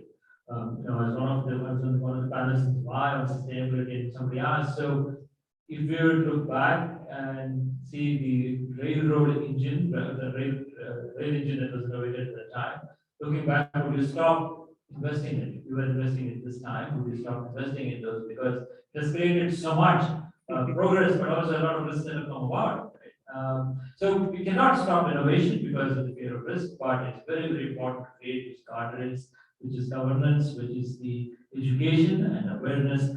So in our case, for example, it's not just the board, but every individual software engineer needs to know the risk of the technology, especially with AI and data, and understanding responsible AI an important element of how we develop programs. So we are now propagating for software engineers to take a professional oath of professionalism, just as you would for doctors, right? And so that you get into that mindset of saying this responsibility that comes with what you do. Just because you have technology at your fingertips doesn't mean you can do whatever you want with that. So Actually, that's a great point. I was having a healthy debate with my wife in the morning about innovation and the risk that it creates, right? And where does the liability of the company stop and where does it transfer over to the customers? And a lot of companies, they launch the beta products and they will be transferring that liability, terms and conditions, signing the waivers, etc. But these are the ways that unless we do this and we take this risk, we as a society cannot move forward. So we cannot hold innovation the hostage just to be afraid of what might come, right? I mean, and the latest one in use has been the ChatGPT, GPT, and then its implications even in academia. Right? I've seen driving my son around and some of his friends talking about, hey, I saw this tool, you can just do your project over there. So I think there are risks around that, and we need to figure out the guardrails as well. But that's a great innovation. So I think we all need to continue to work. It's a catch-up game to some extent. So we're 6 minutes over, so one more question. So, yeah. This is something I should really talk. So I'm sorry, I'm violating the minutes, but sometimes you take responsibility for the fact that half governments, dictatorial governments own your service with technology. And then because of that, a lot of people who have no access to your technologies are being murdered. And that news is going through the government to other governments, bypassing the people who don't have any access. So do you have the moral obligation of reaching out to the owners of the central, let's say, telecommunication? Do you sometimes worry about your service damaging? I just want to give you northern Ethiopia, in Tigray, out of 5 million people, 1 million people were killed 2 years ago for the last 3 years. If you go back into the history of this, how do they kill them? They kill them by sealing information was not coming out of that region. So as multinational corporations, do you have the moral obligation of, wait a minute, we gave you this thing, but you are misusing it. So I just want to come. The answer is yes. We do have a moral obligation, and yeah, I'm sure if you look at the EHC initiatives for all these corporations, you find that while there are very active measures we're taking to do things like reducing climate change, we're also taking preventative measures to use our technology in ways that are unintended, that would actually be used by bad actors to actually do bad things. Touched on a little bit about the sourcing of conflict minerals, that's just tip of the iceberg. Any ICT technology can be used for harm as well as for good. And we would all have, Nokia has, but I'm sure all of us have KPIs or key performance indicators about what active steps we need to take in order to measure the active steps that we need to take in order to prevent that. I guess the most obvious example is with the war in Ukraine. Big response around the globe. We pulled out our operations immediately, stopping whatever commitments we made to customers. Said, sorry, we can't keep those commitments. We're pulling all our R&D resources out of Russia, and we did that very, very quickly. It's just a simple example on this that I think most can relate to. But I'm sure you'd find if we spend some time, many examples across this board here of that kind of response. Even not just reactively, even proactively, if we can detect the problem.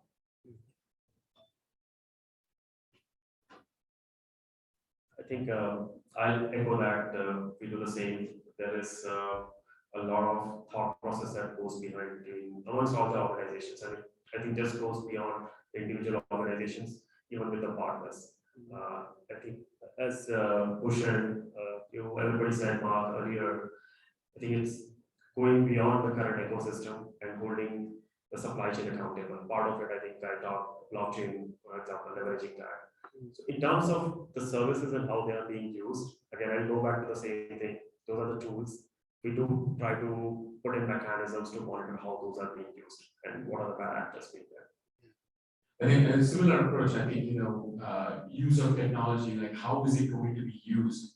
That is something that we do track. So in our risk management processes, there's areas around the world that we have identified as areas of risk. And if we're working in those areas, then, in the contract, we would put wording about what this will be used for. So, so there's some specific examples like that, that we put in place to kind of, try to mitigate that risk.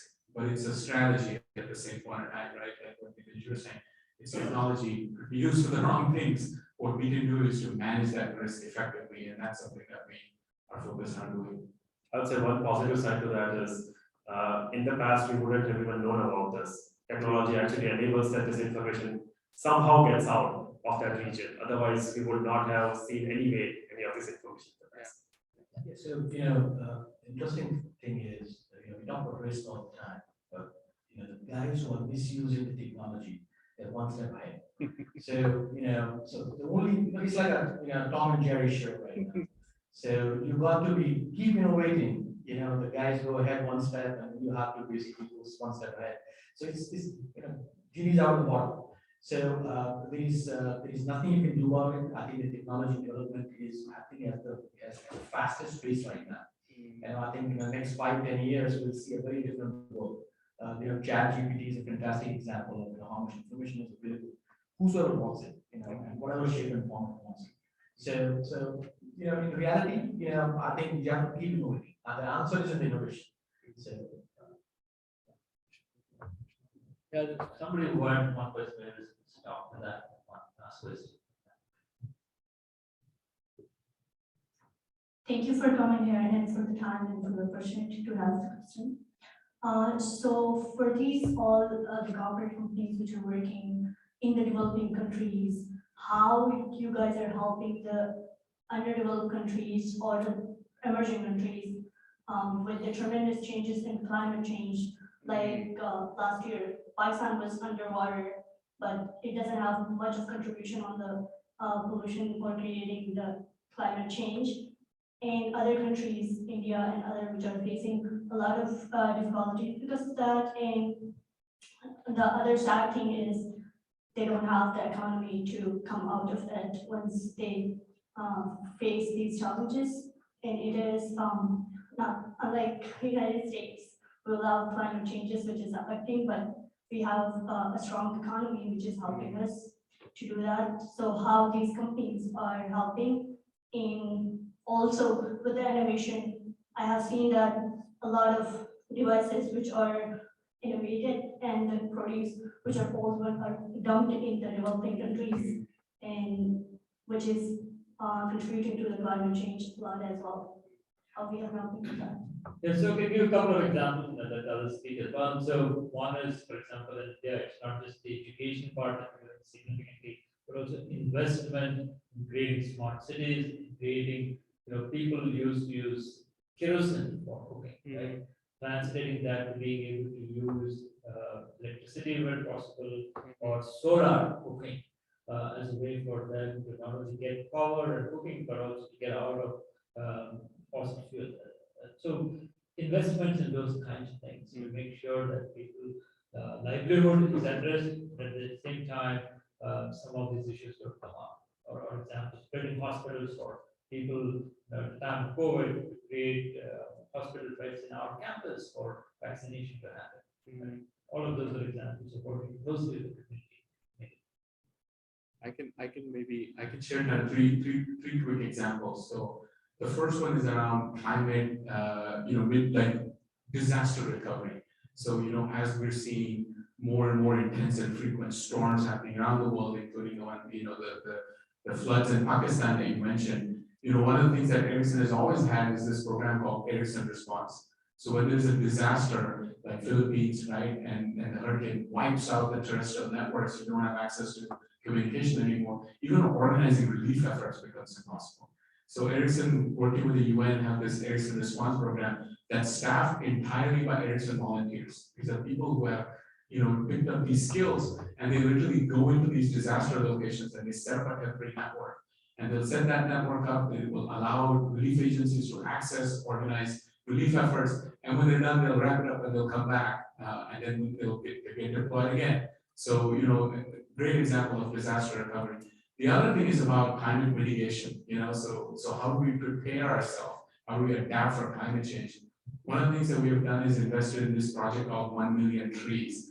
And through that, there's a project that we've done in the Philippines where we're working on using connectivity, and cameras to look at the health of mangroves. So these are sensors embedded within the mangroves that are looking at things like salinity, looking at, tide levels and things like that. Even cameras that actually look and identify bird species. So, how can we make these ecosystems more resilient, because mangroves are what stop floods from coming in and destroying it, the low-lying areas. So, that's another example of what we're doing from a mitigation point of view, from adaptation. And then it's about technology, right? Like you mentioned, a large part of our customers use diesel engines to power their networks when they don't have reliable grid coverage. So we're focused on working on, developing, hybrid technology. So we have solar, you have lithium ion. How can you switch away from diesel in a more sustainable way? And then also working with a lot of, universities in India, especially in monitoring air quality, because it's carbon emissions, but poor air quality has a big impact in health outcomes, asthma and things like that. So how can you use IoT technologies connected by 5G to monitor air quality and provide people real-time alerts so they can avoid those areas? So, tons of examples, and I'm sure that there are more.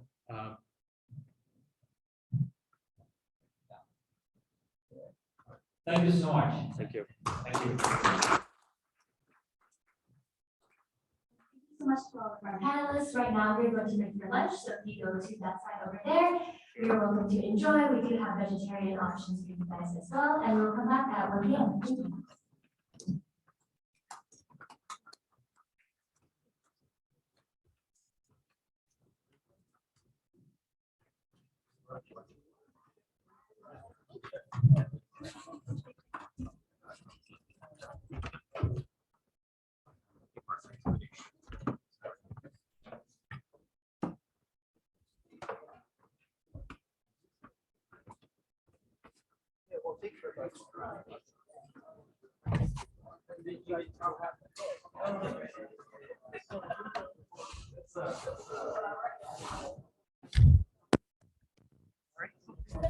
I didn't see that. No, it's okay. Thank you.